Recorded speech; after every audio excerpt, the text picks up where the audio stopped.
Welcome back to my channel. अगर आप मेरी वीडियो को पसंद करते हैं तो प्लीज़ मेरे चैनल को सब्सक्राइब कीजिए। फ्रेंड्स, आज हम बात कर रहे हैं ऑर्डर 1 सिविल प्रोसीजर कोड की, जो कि बात करता है पार्टीज ऑफ सूट, यानी कि बात के पक्षकार किसी केस में किन किन को बनाया जा सकता है। तो इसका जो रूल 1 है वो कहता है who may be joined as plaintiff, वादियों के रूप में कौन संयोजित किए जा सकेंगे।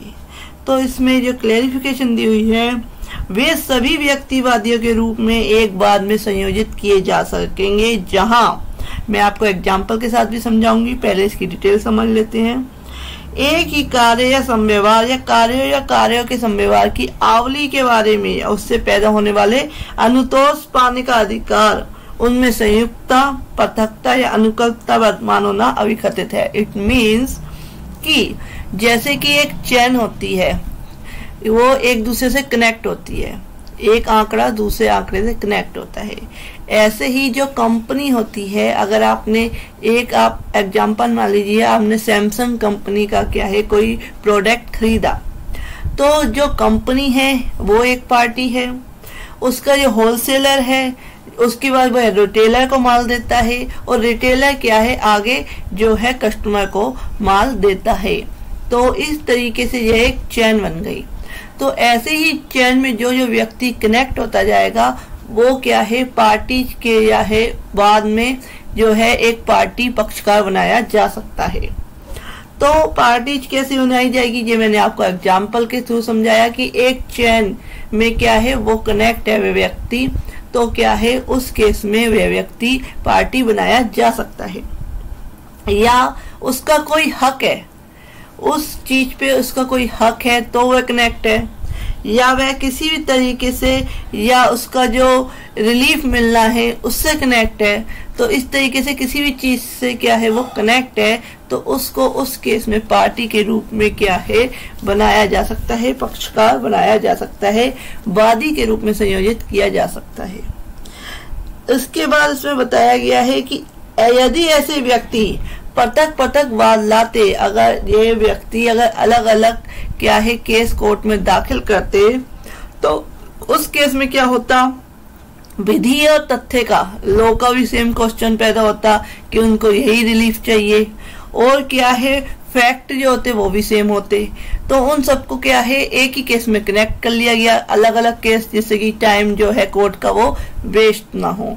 तो सबको क्या है एक ही जगह कनेक्ट करके उस केस में जो भी डिसीजन होगा, जो भी प्रोसेस होने के बाद जो डिसीजन होगा, वो सारा कुछ क्या है उन सभी जो पक्षकार बनाए गए हैं उन पे सेम अप्लाई होगा, या डिफरेंस भी हो सकता है अगर कोर्ट चाहे तो। इस तरीके से क्या है पार्टीज कौन बन सकती है, ये बताया गया है कि वह एक चैन से कनेक्ट है, कि एक दूसरे से उनका कोई हित है, या वह किसी तरह का जो अनुतोष है, जो रिलीफ वो मांग रहे हैं, उसमें किसी तरह का क्या है उनका कोई हक है, तो वह क्या है पार्टीज के रूप में, वादी के रूप में संयोजित किए जा सकते हैं। नेक्स्ट सेक्शन रूल 2 कहता है कि पृथक विचारणा का आदेश करने की न्यायालय की शक्ति, जो power of court to order separate trial. अगर कोर्ट चाहे कि इनको, जैसे कि एक चेन जो बनी हुई है, इनको इकट्ठा करने से टाइम वेस्ट होगा कोर्ट का, तो उस केस में क्या करेगी कोर्ट उन व्यक्तियों को अलग अलग केसेज में हैंडल करेगी। इट मीन उनसे कहेगी आप अलग अलग केस दाखिल कीजिए, क्योंकि इससे कोर्ट का टाइम वेस्ट हो रहा है। तो ये भी कर सकता है। इसकी लैंग्वेज समझ लेते हैं। जहां न्यायालय को यह प्रतीत होता है कि वादियों के किसी संयोजन से बात के विचारण में उलझन विलंब हो सकता है, वहां न्यायालय वादियों से निर्वाचन करने को कह सकेगा, या पृथक विचारण सेपरेट ट्रायल का या ऐसा अन्य आदेश दे सकेगा जो समीचीन हो। तो इस तरीके से जो उसे उचित लगे वो इस तरीके का ऑर्डर कर सकता है। नेक्स्ट हम आते हैं रूल 3। रूल 3 कहता है कि प्रतिवादियों के रूप में कौन संयोजित किए जा सकते हैं। Who may be joined and defendant. तो रूल 3 में बताया गया है वे सभी व्यक्ति प्रतिवादियों के रूप में संयोजित किए जा सकेंगे, जहां जैसे कि मैंने आपको पहले बताया रूल 1 में कि वादियों के रूप में कौन संयोजित किए जा सकेंगे। सेम प्रोसेस क्या है डिफेंडेंट पे अप्लाई होगा, प्रतिवादियों पे अप्लाई होगा। क्या होगा कि एक ही कार्य या समव्यवहार या कार्यों के समव्यवहार की आवली के बारे में और उससे पैदा होने वाले अनुतोष पाने का कोई अधिकार या उनके विरुद्ध प्रत्यक्षता या अनुकल्पता या वर्तमान होना अविकथित है। यानी कि मैंने एग्जाम्पल बताया कि प्रतिवादी भी वही है, वो एक चेन का क्या है, हिस्सा होने चाहिए। कि जो डिफेंडेंट है, जैसे कि आपने क्या है कोई प्रोडक्ट परचेज किया तो आप तो क्या बन गए, वादी बन गए, आप क्या बन गए, प्लेंटिफ बन गए। लेकिन जो कंपनी है वो डिफेंडेंट बन गई। जो कंपनी ने उस होलसेलर को या रिटेलर को जो है जो अपना माल दिया है, सामान दिया है, उस प्रोडक्ट को, तो वो क्या है, डिफेंडेंट बन गए। तो आप क्या कर सकते हैं, जो कंपनी है उसको पार्टी बना सकते हैं, और जो डिस्ट्रीब्यूटर है उसको बना सकते हैं, और जो सेल कर रहा है उनके प्रोडक्ट को उस कंपनी के, उसको भी क्या है बना सकते हैं पार्टी डिफेंडेंट के रूप में। आप उसे एक ही केस में क्या कर सकते हैं, अटैच कर सकते हैं। या यदि ऐसे व्यक्ति पृथक पृथक वाद लाते, सेम जैसे कि वादियों के रूप में जो था रूल 1 में बताया गया है, सेम रूल 3 में बताया गया है कि यदि वह पृथक पृथक उनके विरुद्ध वाद आता तो विधि और तथ्य का सामान्य पसंद पैदा होता। यानी कि उनके अगेंस्ट जो केस किया गया है, अगर अलग अलग भी कोर्ट में केस किया जाता तो सेम क्वेश्चन अराइज होता, सेम फैक्ट अराइज होते, तो उस केस में उन व्यक्तियों को क्या है, एक ही केस में, जिससे कि टाइम बचे, एक कोर्ट का जो टाइम, वैसे ही केसेस बहुत ज्यादा होते हैं तो टाइम बचे, तो इसके लिए वो एक ही केस में क्या है ज्वाइन कर देते हैं उन सारे जो डिफेंडेंट है, और उनके अगेंस्ट जो भी ऑर्डर आना है, जो भी जजमेंट आना है, वो उन पे अप्लाई होगा। तो इस तरीके से रूल 3 क्लियर हो गया। नेक्स्ट आते हैं रूल 3A, जहां प्रतिवादियों के संयोजन से उलझन या विचारण में विलंब हो सकता है, वहां पृथक विचारण करने का आदेश करने की शक्ति।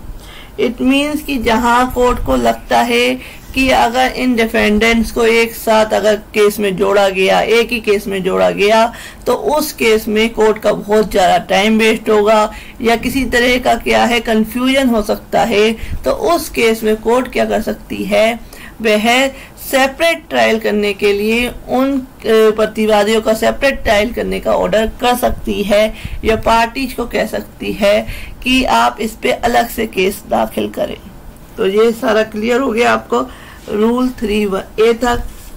नेक्स्ट जो आता है रूल 4 कहता है न्यायालय संयुक्त पक्षकारों में से एक या अधिक के पक्ष में या उनके विरुद्ध निर्णय दे सकेगा।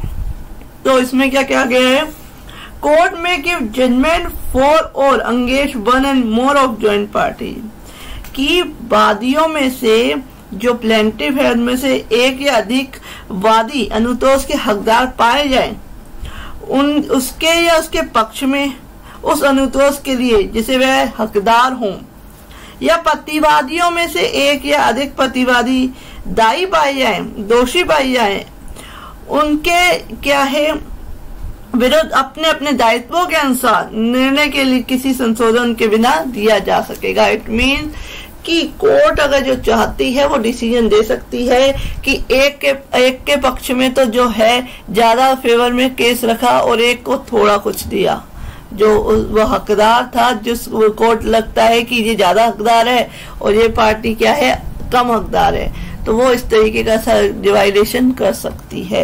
ऐसा ही सेम कॉन्सेप्ट अप्लाई होगा डिफेंडेंट पे, प्रतिवादियों पे, कि कोई ज्यादा दायी पाया जाए उसे ज्यादा सजा यानी ज्यादा उसे पेमेंट करनी पड़ेगी, और जो कम पाया जाए उसे कम यानी कि पेमेंट यानी कि जो भी उसको जजमेंट होगा उसके अगेंस्ट हो सकता है।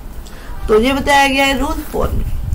रूल 5 कहता है दावाकृत संपूर्ण अनुतोष में प्रतिवादियों का हितवत होना आवश्यक नहीं है। Defendant need not be interested in all the relief claim. इसमें बताया गया है कि यह आवश्यक नहीं होगा कि हर प्रतिवादी अपने विरुद्ध किसी बाद में दावाकृत संपूर्ण अनुतोष के बारे में हितवत हो। इट मीन्स कि जो व्यक्ति है जो केस किया गया है, तो ये नहीं है कि जो डिफेंडेंट बनाया गया है वो सारा जो उस पर रिलीफ चाहा गया है, जो पार्टी की तरफ से, जो प्लेंटिफ की तरफ से, वो सारे का वो प्रतिवादी हकदार हो सकता है उसके कुछ पार्ट का ही उसके ऊपर जिम्मेदारी हो। तो उस केस में ये इसमें कहा गया है कि जो क्लेम की गई है वो उस क्लेम का जरूरी नहीं कि जो प्रतिवादी है वो सारे प्रतिवादी इक्वल क्या है यानी कि उन पे क्या है क्लेम किया गया है, हो सकता है किसी पे थोड़ा किसी पे ज्यादा। तो ये क्लियर किया गया है। नेक्स्ट आते हैं रूल 6। रूल 6 कहता है एक ही संविदा के आधार पर दायी पक्षकारों का संयोजन। जो व्यक्ति है joinder of party liable on same contract की वादी किसी भी एक संविदा के आधार पर पृथक या संयुक्त या पृथकता दायी सभी या किन्हीं व्यक्तियों को जिसके अंतर्गत विनिमय पत्र, हुंडियां, वचन पत्र के पक्षकार भी हैं, एक ही बात के पक्षकारों के तौर पर अपने विकल्प के अनुसार संयोजित कर सकेगा। यानी कि जो व्यक्ति है वो एक ही कॉन्ट्रैक्ट से सारे व्यक्ति जो हैं बंधे हुए हैं, तो उनको क्या है पक्षकार एक ही केस में क्या है बनाया जा सकता है। ये बताया गया है, चाहे वो हुंडिया पत्र, चेक वगैरह जो है, वचन पत्र है, प्रॉमिसरी नोट है, तो इनसे जो भी है उनको एक ही केस में क्या है पक्षकार के तौर पर रख सकता है। ये बताया गया है रूल 6 में। नेक्स्ट बात करते हैं रूल 7। रूल 7 कहता है जब वादी को संदेह है कि किससे अनुतोष चाहा गया है, तो ये वाला भी बड़ा अच्छा कहते हैं क्वेश्चन है कि जब वादी को यही नहीं पता कि अनुतोष जो रिलीफ मांगा गया है वो किससे मैं मांगू, तो उसे पता ही नहीं है। When plaintiff is doubt from who redressee is to be sought, जहां वादी को इस बारे में संदेह है, डाउट है कि वह कौन व्यक्ति है जिससे प्रतिवादी प्रतितोष जो रिलीफ है वो अभिप्राप्त करने का वह हकदार है, वहां वह दो या अधिक प्रतिवादियों को इसलिए संयोजित कर सकेगा, यानी कि वो दो डिफेंडेंट्स को इसलिए संयोजित कर सकेगा, एक पार्टी में पक्षकार बना सकेगा कि सभी पक्षकारों के बीच में इस पर्सन के लिए अवधारणा किया जाए, कोर्ट के द्वारा ये डिसाइड किया जाए कि जो क्लेम चाहा गया है वो किससे में ये लेना है। तो प्रतिवादियों में कौन और किस विस्तार तक दायी है, यानी कि कौन जो डिफेंडेंट है उससे मैंने रिलीफ लेना है ये मुझे नहीं पता, तो कोर्ट डिसाइड करे कि इन दोनों में से कौन जिम्मेदार है, कौन रिलीफ देगा और कौन कितना जिम्मेदार है। तो ये सारा डिसाइड करने के लिए है रूल 7। नेक्स्ट आते हैं रूल 8। रूल 8 कहता है एक ही हित में सभी व्यक्तियों की ओर से एक व्यक्तिवाद ला सकेगा या प्रतिरक्षा कर सकेगा। इट मीन्स वन पर्सन में sue and defend on behalf of all in same interest। जो व्यक्ति हैं, जो प्रतिवादियों की तरफ से बहुत सारे प्रतिवादी हैं, वादियों की तरफ से जिन्होंने केस दाखिल किया उनकी तरफ से भी बहुत सारे क्या है प्लेंटिफ हैं, तो उस केस में जब यानी कि वादियों की तरफ से प्लेंटिफ की तरफ से क्या है उनमें से क्या है एक जो प्लेंटिफ है, एक वादी जो है जिसने केस दाखिल करा है, वह सबकी तरफ से क्या है कोर्ट में केस हैंडल करेगा, सारा कुछ उसकी प्रोसेस देखेगा। जो डिफेंडेंट है उसमें बहुत सारे डिफेंडेंट हैं, तो उन्होंने क्या करा कि एक व्यक्ति जाएगा और सारे केस को हैंडल कर लेगा, देख लेगा, उसको क्या है देख लिया जाएगा केस को, जिससे कि सारों को एक बार ना जाना पड़े। तो इसमें ये रूल बनाया गया है कि एक ही हिस्से सभी व्यक्तियों की ओर से एक व्यक्ति विवाद ला सकेगा और प्रतिरक्षा कर सके, डिफेंड कर सकेगा। जहां एक ही बार में एक ही हित रखने वाले बहुत से व्यक्ति हैं, वहां इस प्रकार हितव्रत सभी व्यक्तियों की ओर से या उनके फायदे के लिए न्यायालय की अनुज्ञा से, कोर्ट की परमिशन से ऐसे व्यक्तियों में से किसी एक या अधिक व्यक्तियों द्वारा वाद लाया जा सकेगा या उनके विरुद्ध वाद करा जा सकेगा, या वे ऐसे बाद में प्रतिरक्षा कर सकेंगे, डिफेंस कर सकेंगे। नेक्स्ट इसका कहता है सबसेक्शन बी, न्यायालय यह निर्देश दे सकता है कि इस प्रकार हितग्रस्त सभी व्यक्तियों की ओर से या उनके फायदे के लिए ऐसे व्यक्तियों में से एक या अधिक व्यक्ति वाद ला सकेंगे और उनके विरुद्ध वाद लाए जा सकेंगे या ऐसे वाद में प्रतिरक्षा कर सकेंगे। तो डिफेंडेंट भी कर सकता है कि वे सारे डिफेंडेंट में से एक जो है कोर्ट में गया और वो सबके पक्ष के रूप में क्या है अपना जो भी प्रोसेस है उसमें क्या है वो उसको देखता है, या वादी है प्लेंटिफ है तो वो भी सारे कहते हैं कि आप ऐसा कर लेते हैं कि कभी कोई चले जाए कभी कोई जाए, एक जो है हैंडल कर ले केस को। नेक्स्ट सब रूल 2 कहता है रूल 8 का, न्यायालय ऐसे प्रत्येक मामले में जहां उपनियम 1 के अधीन अनुज्ञा या निर्देश दिया गया है, परमिशन दी गई है सब रूल 1 के तहत, इस प्रकार हितग्रस्त सभी व्यक्तियों को या तो व्यक्तिगत तामील कराकर या जहां व्यक्ति की संख्या या किसी अन्य कारण से ऐसी तामील युक्ति रूप से साध्य नहीं है वहां लोक विज्ञापन के द्वारा जहां जैसा भी न्यायालय हर मामले में निर्दिष्ट करे ऑर्डर करे हर मामले में वाद के संस्थित किए जाने की सूचना वादी के खर्चे पर देगा। जो खर्चा देगा वो प्लेंटिफ देगा। तो उसमें क्या है संबंध की तामील करे, विज्ञापन छपवाए, तो इस तरीके से सूचना की तामील करे।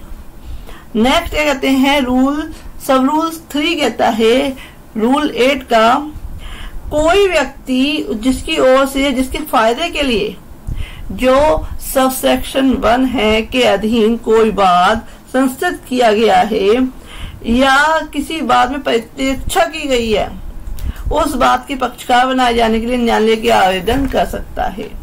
तो इस तरीके से आवेदन कर सकता है, एप्लीकेशन दे सकता है। नेक्स्ट आते हैं सब रूल 4 रूल 8 का, आदेश 23 ऑर्डर 23 के रूल 1 के सब रूल 1 के अधीन ऐसे बाद में दावे के किसी बात का परित्याग नहीं किया जाएगा और उस आदेश के नियम रूल 1 के सब रूल 3 के अधीन ऐसे बात का प्रत्याहार नहीं किया जाएगा और इस आदेश के रूल 3 के अधीन ऐसे बाद में कोई करार समझौता या त्रुटि अभिलिखित नहीं की जाएगी जहां तक कि न्यायालय ने इस प्रकार हितग्रस्त सभी व्यक्तियों को सब रूल 2 में निर्दिष्ट रीति से सूचना वादी के खर्चे पर ना दी गई हो। तब तक ये सारी प्रोसेस नहीं की जाएगी जब तक इसकी सूचना क्या है वादी के खर्चे पर जो जिनके अगेंस्ट केस किया गया है उनको ना दे दी गई हो। नेक्स्ट आते हैं सब रूल 5 रूल 8 का सब रूल 5 कहता है जहां ऐसे बाद में वाद लाने वाला या प्रतिरक्षा करने वाला कोई व्यक्ति वाद या प्रतिरक्षा में सम्यक तत्परता से कार्रवाई नहीं करता है वहां न्यायालय उस वाद में वैसा ही रखने वाले किसी अन्य व्यक्ति को उसके स्थान पर रख सकेगा। यानी कि जो व्यक्ति है डिफेंडेंट है उसको डिफेंस करने के लिए इस एक व्यक्ति को चुन लिया गया कि आप सारा डिफेंस करेंगे, इस केस को देखेंगे, लेकिन वे व्यक्ति अच्छी तरह से काम नहीं कर रहा है तो किसी अन्य व्यक्ति को उसकी जगह क्या है डिफेंस के लिए प्रतिरक्षा के लिए रखा जा सकता है।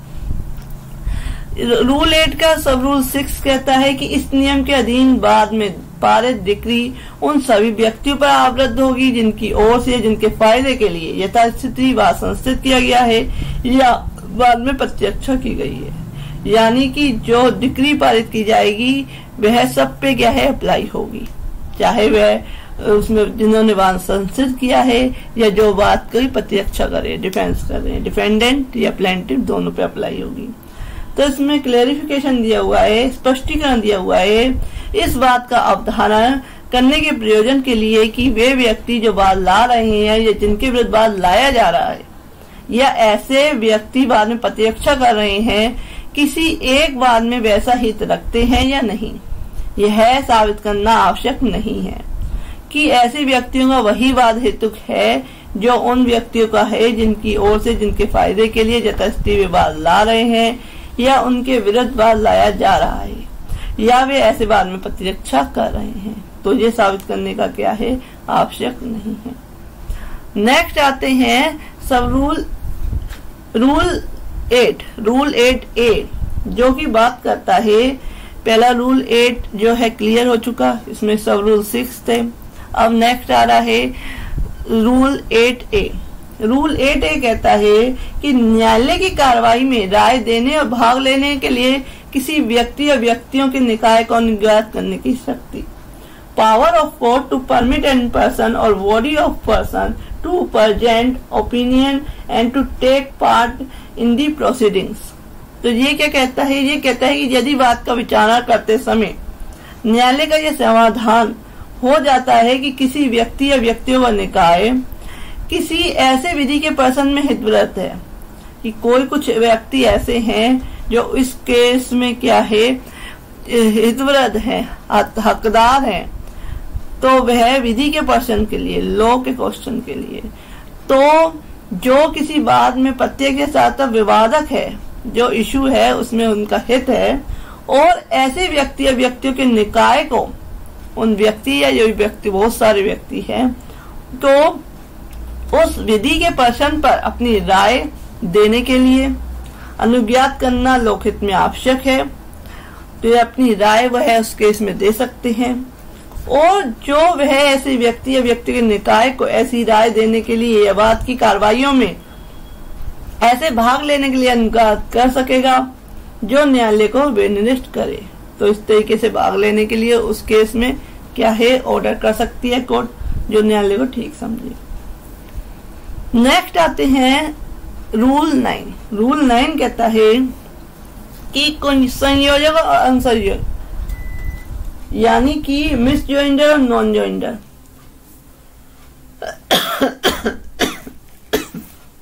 मिस जॉइंडर कौन है और नॉन जॉइंडर कौन है? कोई भी बात पक्षकारों के कुसंयोजन या असंयोजन के कारण विफल नहीं होगा, यानी कि किसी पार्टी को गलत पक्षकार बना दिया गया है, या किसी व्यक्ति को पार्टी नहीं बनाया गया जो कि उस केस का क्या इम्पोर्टेंट हिस्सा था, उस पक्षकार को पार्टी नहीं बनाया गया है। तो इस तरीके के कुसंयोजन असंयोजन जो है उसके चक्कर में क्या है, जो केस जो दाखिल किया गया है वो विफल नहीं होगा, उसको नहीं, यह है खराब नहीं होगा वो केस, और न्यायालय हर बात में विवादग्रस्त विषय का निपटारा वहां तक कर सकेगा जहां तक उन पक्षकारों के या जो वस्तुतः समक्ष है अधिकारियों हितों का संबंध है, परंतु यह नियम की कोई बात किसी आवश्यक पक्षकार के असंयोजन पे लागू नहीं होगी, कि जो आवश्यक पक्षकार है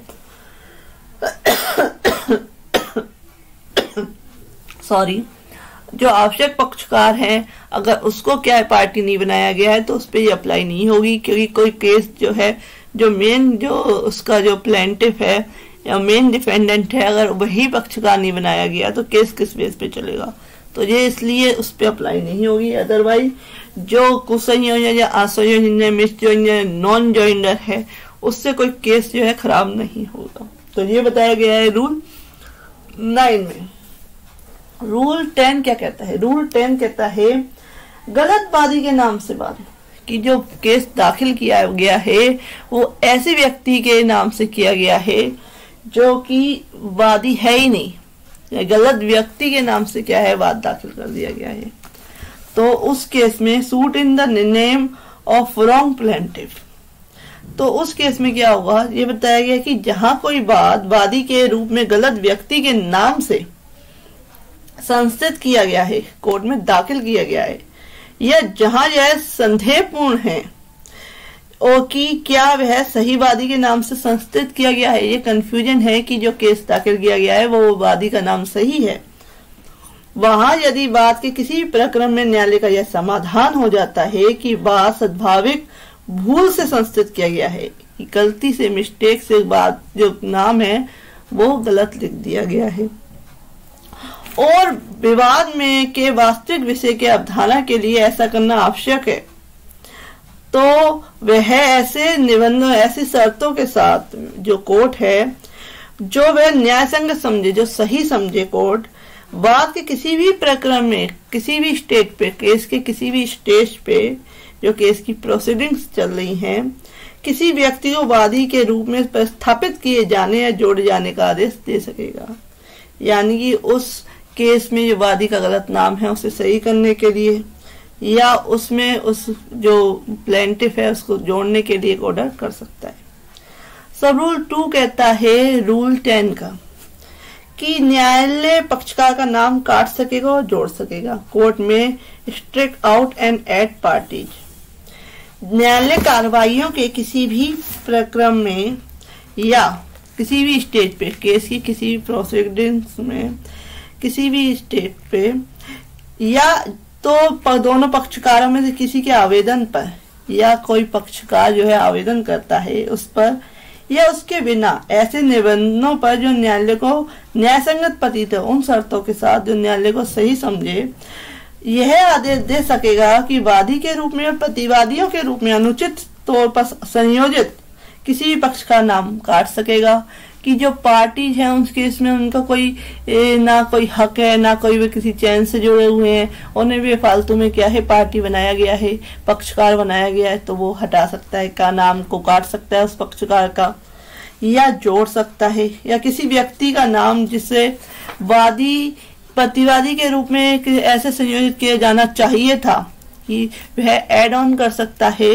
कि जो प्रतिवादी है या वादी है जो जरूरी पक्षकार था तो उसका नाम जोड़ सकता है, और न्यायालय के सामने जिसकी उपस्थिति बाद में अंतर्वित सभी प्रश्नों का प्रभावी तौर पर या पूरी तरह न्याय निपटारा करने के लिए न्यायालय को समर्थ बनाने की दृष्टि आवश्यक हो, जोड़ दिया जाएगा। तो अगर कोर्ट को लगता है कि जोड़ना चाहिए तो वह जोड़ सकता है। नेक्स्ट आते हैं रूल 10 का सब रूल 3। सब रूल 3 कहता है कि कोई व्यक्ति वाद मित्र के बिना वाद लाने वाले वादी के रूप में या उस वादी के किसी नियोक्ता के अधीन है वाद मित्र के रूप में उसकी सहमति के बिना नहीं जोड़ा जाएगा। तो वाद मित्र के रूप में जो सहमति है उस पक्ष व्यक्ति की, उसके बिना नहीं जोड़ा जाएगा। नेक्स्ट आता है सब रूल 4 कहता है कि जहां प्रतिवादी जोड़ा जाए वह वाद पत्र का संशोधन किया जाएगा। जहां डिफेंडेंट जोड़ा जाता है किसी केस में एड ऑन किया जाता है, तो उस केस में जहां कोई प्रतिवादी जोड़ा गया है वहां जब तक न्यायालय अन्यथा निर्दिष्ट न करे वाद पत्र का इस प्रकार संशोधन किया जाएगा, उसको इस तरीके से अमेंडमेंट किया जाएगा जैसा आवश्यक हो, और संबंध की या वाद पत्र की संशोधित प्रतियों की तामील नए प्रतिवादी पर यदि न्यायालय ठीक समझे मूल प्रतिवादियों पर की जाएगी, यानी इन सब की क्या है तामील द्वारा की जाएगी। नेक्स्ट आते हैं कि इंडियन लिमिटेशन एक्ट 1877 के उपबंधों के अधीन रहते हुए प्रतिवादी के रूप में जोड़े गए किसी भी व्यक्ति के विरुद्ध कार्रवाई संबंध की तामील पर ही प्रारंभ की जाएगी। तो यह है संबंध की तामील होने के बाद ही क्या है जो प्रोसीडिंग्स है वो कंटिन्यू रहेगी। नेक्स्ट हम आते हैं रूल 10A। रूल 10A क्या कहता है ऑर्डर 1 का, न्यायालय को उसको संबोधित करने के लिए किसी प्लीडर से अनुरोध करने की शक्ति। Power of court to request any pleader to address it. यदि किसी वाद या कार्रवाई में विवादक विषय पर न्यायालय का निश्चय का कोई किसी हित पर प्रभाव पड़ना संभव है, कोर्ट को लगता है कि किसी केस में जो है कोई एडवोकेट ही नहीं है और क्या है उस केस में व्यक्ति वह खुद ही कार्रवाई कर रहा है, तो कोर्ट को लगता है कि इससे जो प्रोसीडिंग्स है वो खराब हो सकती है, केस खराब हो सकता है। तो कोर्ट क्या कर सकती है, जो पार्टी है उसको कह सकती है कि आप एक एडवोकेट अपॉइंट कीजिए और वह आपका पक्ष रखेगा कि उस पक्षकार को जैसा वह हित रखता है जिसका इस प्रकार प्रभावित होना संभव है किसी प्लीडर द्वारा प्रतिनिधित्व किया जाए, जो न्यायालय स्वेच्छानुसार प्लीडर से यह अनुरोध कर सकेगा कि वह ऐसे हित के लिए बारे में उसे संबोधित करे। तो इस तरीके से ऑर्डर कर सकती है कोर्ट। नेक्स्ट आते हैं कि बात का संचालन, कंडक्ट ऑफ सूट क्या होगा। न्यायालय किसी बात का संचालन ऐसे व्यक्ति को सौंप सकेगा जिसे वह ठीक समझे। तो इसमें कुछ ज्यादा क्लियरिफाई नहीं किया गया है, सिंपल लिखा गया है कि न्यायालय किसी बात का संचालन जो है प्रोसीडिंग्स जो है वह जब कंडक्ट जो है वह ऐसे व्यक्ति को सौंप सकेगा जो वह ठीक समझे। नेक्स्ट आते हैं रूल 12। रूल 12 कहता है कई वादियों और प्रतिवादियों में से एक का अन्य के लिए उपसंजात होना। जहां एक से अधिक वादी है वहां उसमें से किसी एक या अधिक को उसमें से कोई अन्य वादी किसी भी कार्रवाई में उन अन्य के रूप में उपसंजात होने या विवेचन करने कार्य करने के लिए प्राधिकृत कर सकेगा। और उसी प्रकार से जहां एक से अधिक प्रतिवादी हैं, वहां उनमें से एक या अधिक को उसमें से कोई अन्य प्रतिवादी या किसी भी कार्रवाई में उपसंजात होने, कोर्ट में अपेयर होने, अभिवचन करने या कार्य करने के लिए प्राधिकृत कर सकेगा। तो इसमें बताया गया है कि जो कोर्ट में अपेयर होने हैं, कई प्रतिवादी में से एक, यानी कि जो पार्टीज हैं, जो प्रतिवादी है, प्लेंटिफ है, प्रतिवादी है, डिफेंडेंट है, और वादी है, प्लेंटिफ है, उनमें से कोई एक व्यक्ति क्या है उस केस को हैंडल कर रहा है, तो उस केस में वह कर सकता है, अपनी प्लीडिंग्स दे सकता है, सारा कुछ हैंडल कर सकता है। नेक्स्ट कहते हैं सब रूल 2 कहता है इसका, रूल 12 का, वह प्राधिकार लिखित रूप में होगा, जो वह करेगा वो लिखित रूप में होगा और उसे देने वाले पक्षकार द्वारा हस्ताक्षरित होगा और न्यायालय में फाइल किया जाएगा। तो ये सारा कुछ लिखित में होगा, इसमें साइन किए जाएंगे और न्यायालय में से फाइल किया जाएगा।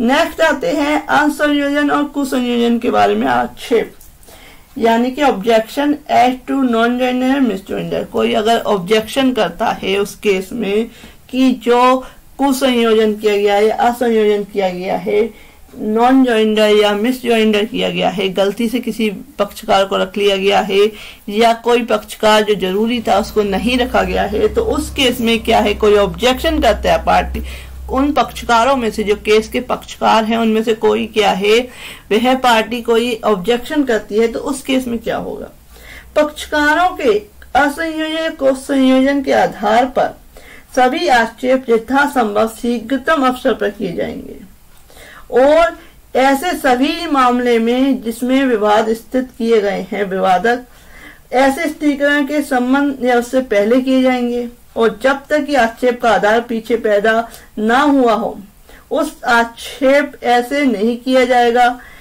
तो वह आक्षेप अभित्यक्त कर दिया जाएगा, समझा जाएगा। यानी कि जो है, जो इश्यू बनने हैं कोई केस में, उस इश्यू बनने से पहले, उस प्रोसीडिंग से पहले क्या है, कोई ऑब्जेक्शन करना है पार्टी से रिलेटेड कि पार्टियों का मिस जॉइंडर या नॉट जॉइंडर हुआ है, तो उस केस में वो सारा कुछ कर सकता है उसमें। लेकिन अगर उसके बाद करता है तो कोर्ट उसे एक्सेप्ट नहीं करेगी।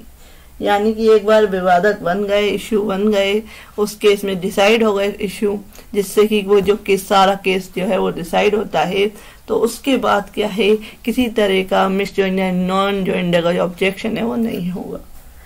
तो मिस जॉइंडर क्या होता है और नॉन जॉइंडर क्या होता है, कि मिस जॉइंडर जो होता है कि गलती से किसी व्यक्ति को पक्षकार बना दिया गया है, उसका किसी उस केस में कोई हक ही नहीं है, हित ही नहीं है, वह किसी चैन से भी नहीं जुड़ा हुआ है और उसको पक्षकार बना दिया गया है, तो वो क्या हो गया, कुसंयोजन, यानी कि मिस जॉइंडर। नॉन जॉइंडर क्या हो गया कि कोई बहुत ज्यादा पक्षकार जरूरी था उस केस में बनाना और उसको पक्षकार ही नहीं बनाया गया है, पार्टी नहीं बनाया गया है, तो उस केस में क्या है, वो हो गया नॉन जॉइंडर। तो ये आपको क्लियरफाई हो गया होगा कि मिस जॉइंडर क्या होता है और नॉन जॉइंडर क्या होता है। तो फ्रेंड्स, अगर आपको मेरी ये वीडियो पसंद आए, आप अपने फ्रेंड के साथ शेयर कर सकते हैं, जो आपके लो ग्रुप्स हैं उसमें शेयर कर सकते हैं। अगर आपको अच्छी लगती है आप कमेंट कर सकते हैं। तो if you like my video please like share and subscribe my channel. Next video में बताऊंगी rule 2 Order 2. So friend, if you like my video, please like, share and subscribe my channel. Thank you for watching this. Welcome back to my channel. If you are new here, please subscribe my channel for more videos. आज हम बात कर रहे हैं order 2 की, civil procedure code के, जो कि बात करता है फ्रेम ऑफ सूट। वाद की विवेचना कैसे की जाएगी, वाद को तैयार कैसे किया जाएगा। तो इस ऑर्डर में बताया गया है, इसमें कुछ रूल्स दिए हुए हैं जिसमें बताया गया है कि जो वाद की विवेचना है, फ्रेम कैसे किया जाएगा, एक सूट को, एक सुंदरता उसको कैसे दी जाएगी। तो इसका रूल 1 कहता है फ्रेम ऑफ सूट, वाद की विरचना। हर वाद की विरचना यथासाध्य जहां तक हो सके ऐसे की जाएगी कि विवादग्रस्त विषयों पर अंतिम निश्चय करने के लिए आधार प्राप्त हो। इट मीन्स कि जो बात आप कह रहे हैं कोर्ट से, जिसके लिए आप रिलीफ मांग रहे हैं, तो फैक्ट्स को इस तरीके से रखा जाए कि कोर्ट को समझ में आए कि किस रीजन से रिलीफ चाहिए। तो और उसके संपर्क अतिरिक्त मुकदमे का भी निवारण हो जाए, और इससे क्या है कि जो केस हो रहा है उससे कोई और इश्यू ना पैदा हो, तो उसका भी क्या है सॉल्यूशन हो जाए उस केस में, तो अतिरिक्त बात का वर्जन भी हो जाए। तो ये बताता है फ्रेम ऑफ सूट, बात की विरचना, रूल 1। रूल 2 कहता है बात के अंतर्गत संपूर्ण दावा होगा। It means suit to include the whole claim. जो हम बात पत्र कोर्ट में दाखिल करते हैं उसके अंदर जो भी हम रिलीफ कोर्ट से चाहते हैं वह आप पूरी तरह से जो रिलीफ चाहते हैं वह संपूर्ण जो उसका क्लेम है वो उसमें लिखा होना चाहिए कि आपको क्या क्लेम चाहिए, क्या रिलीफ चाहिए कोर्ट से, आप क्यों कोर्ट के पास आए हैं। तो इसमें लिखा हुआ है कि हर बात के अंतर्गत वह पूरा दावा होगा जिसे उस बात हेतु के विषय में करने का वादी हकदार है, यानी कि जो प्लेंटिफ है वो हकदार है उस केस को करने के लिए। उस जो प्रॉपर्टी से रिलेटेड है या कोई मनी से रिलेटेड जो सूट दाखिल कर रहा है, केस दाखिल कर रहा है, तो उसके पास एक रीजनेबल ग्राउंड्स है उस केस को दाखिल करने के, तो वह संपूर्ण दावा उसमें रिलीफ लिखेगा। किंतु वादी बात को किसी न्यायालय की अधिकारिता के भीतर लाने की दृष्टि से अपने दावे के किसी भाग का त्याग कर सकेगा। इट मीन्स कि कोई जैसे कि टाइम पीरियड होता है हर केस को कोर्ट में दाखिल करने का, जैसे कि किसी को आपने कोई ऋण दिया है तो उस डेप्थ को देने का क्या टाइम पीरियड 3 साल का है, तो 3 साल से ज्यादा हो चुके हैं तो आपको केस कोर्ट में दाखिल करना है, तो आपको 1 साल का जो है जो उससे आप चाहे वह कोई डेप्ट दिया हुआ है, चाहे आपने कोई किराएदार है उस किराएदार पे केस किया हुआ है और वह क्या है आपने 3 साल के बाद कोर्ट में केस दाखिल करना है, तो क्या है आपको 1 साल का उसका रेंट छोड़ना होगा, तभी वह केस क्या है उस टाइम लिमिट में आएगा और केस दाखिल हो पाएगा। तो इस तरीके से कोई भाग को त्यागा जा सकता है न्यायालय की अधिकारिता के जुरिडिक्शन के अंदर लाने के लिए, या कोई जुरिडिक्शन कोर्ट का कम है तो उस कोर्ट में अगर केस दाखिल करना है तो उसके अनुसार क्या है उस केस में उस जो केस की वैल्यू है उस वैल्यू के अनुसार क्या है काम किया जाएगा।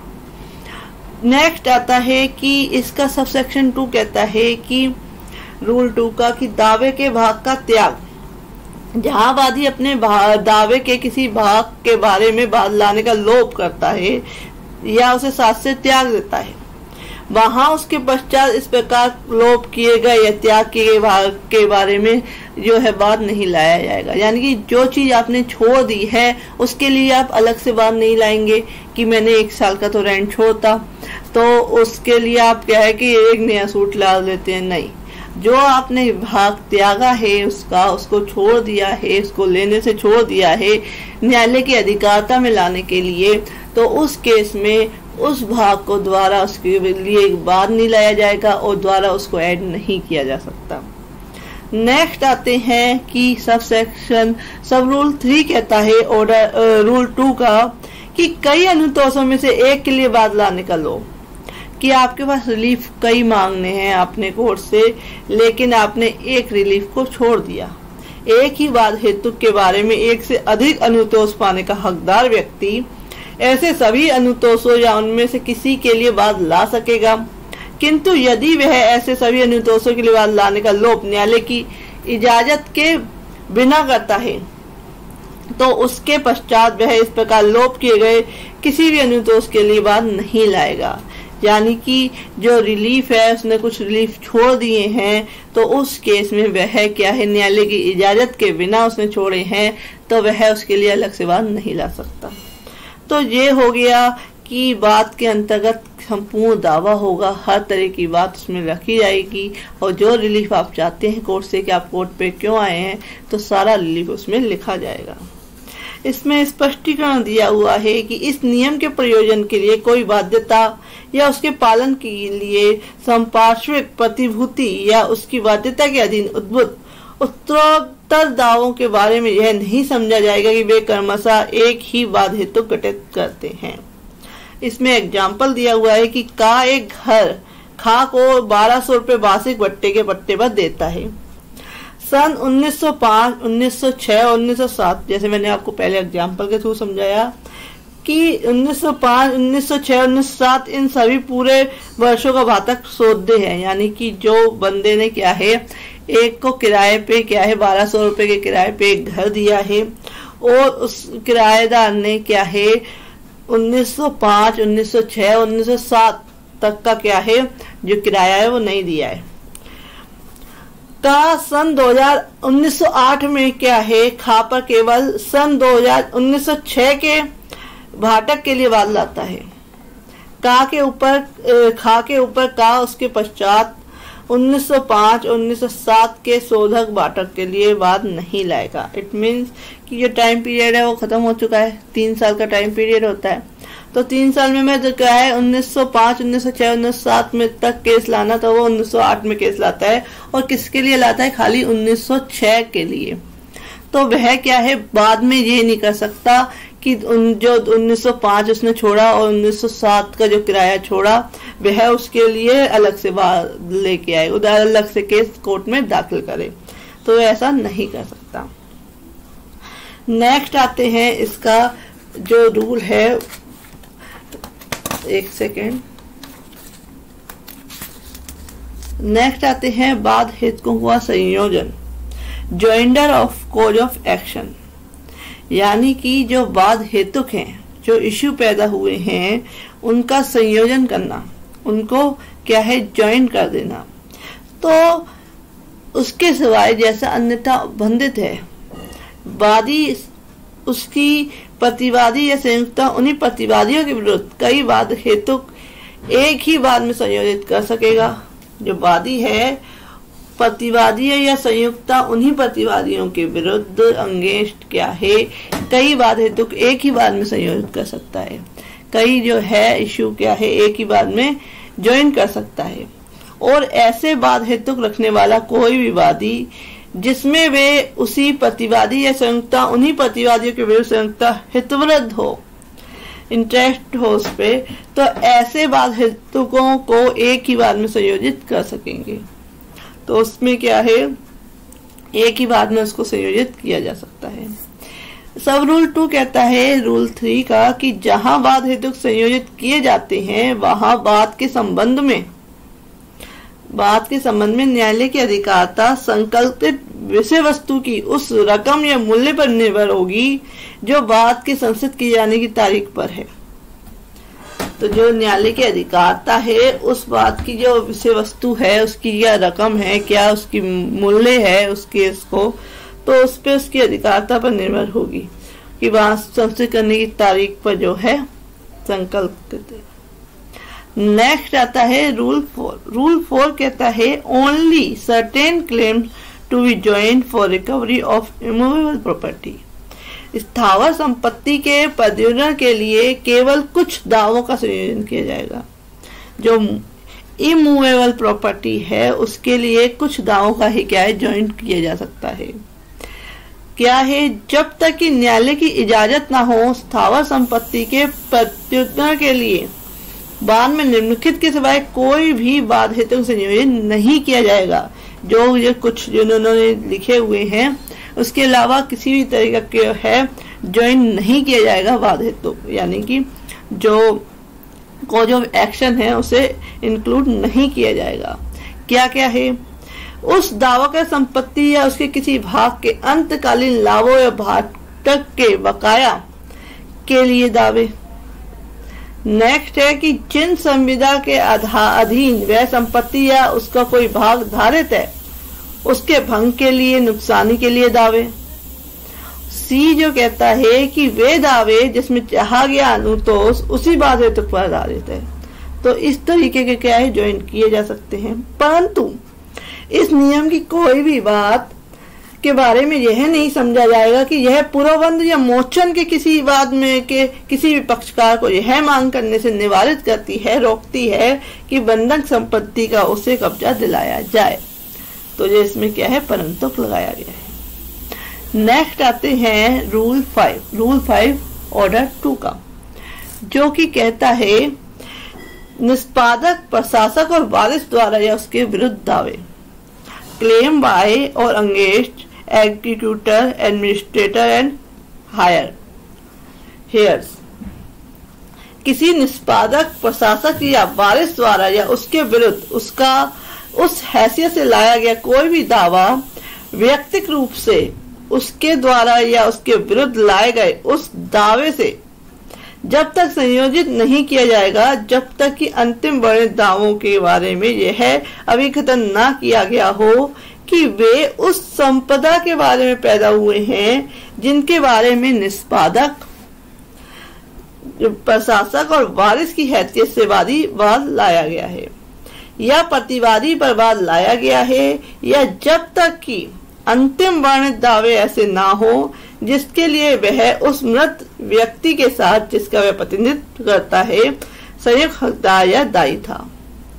तो इस तरीके से जो प्रशासक है, निष्पादक है या वारिस द्वारा या उनके विरुद्ध दावे किस तरीके से किए जाएंगे, ये सारा कुछ इसमें इंक्लूड किया गया है। नेक्स्ट आते हैं रूल 6। रूल 6 कहता है ऑर्डर 2 का कि पृथक विचारणा का आदेश देने की न्यायालय की शक्ति, power of court to order separate trial.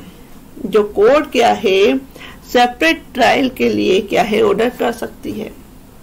जहां न्यायालय को यह प्रतीत होता है किसी एक ही बाद में बात हेतुओं के संयोजन से विचारण में उलझन या विलंब हो जाएगा, यानी कि जो बात हेतु जो एक्शन जो जोड़े गए हैं उससे क्या है, अगर वो संयोजन उनको एक साथ जोड़ दिया जाएगा तो कंफ्यूजन हो सकता है, विलंब हो सकता है।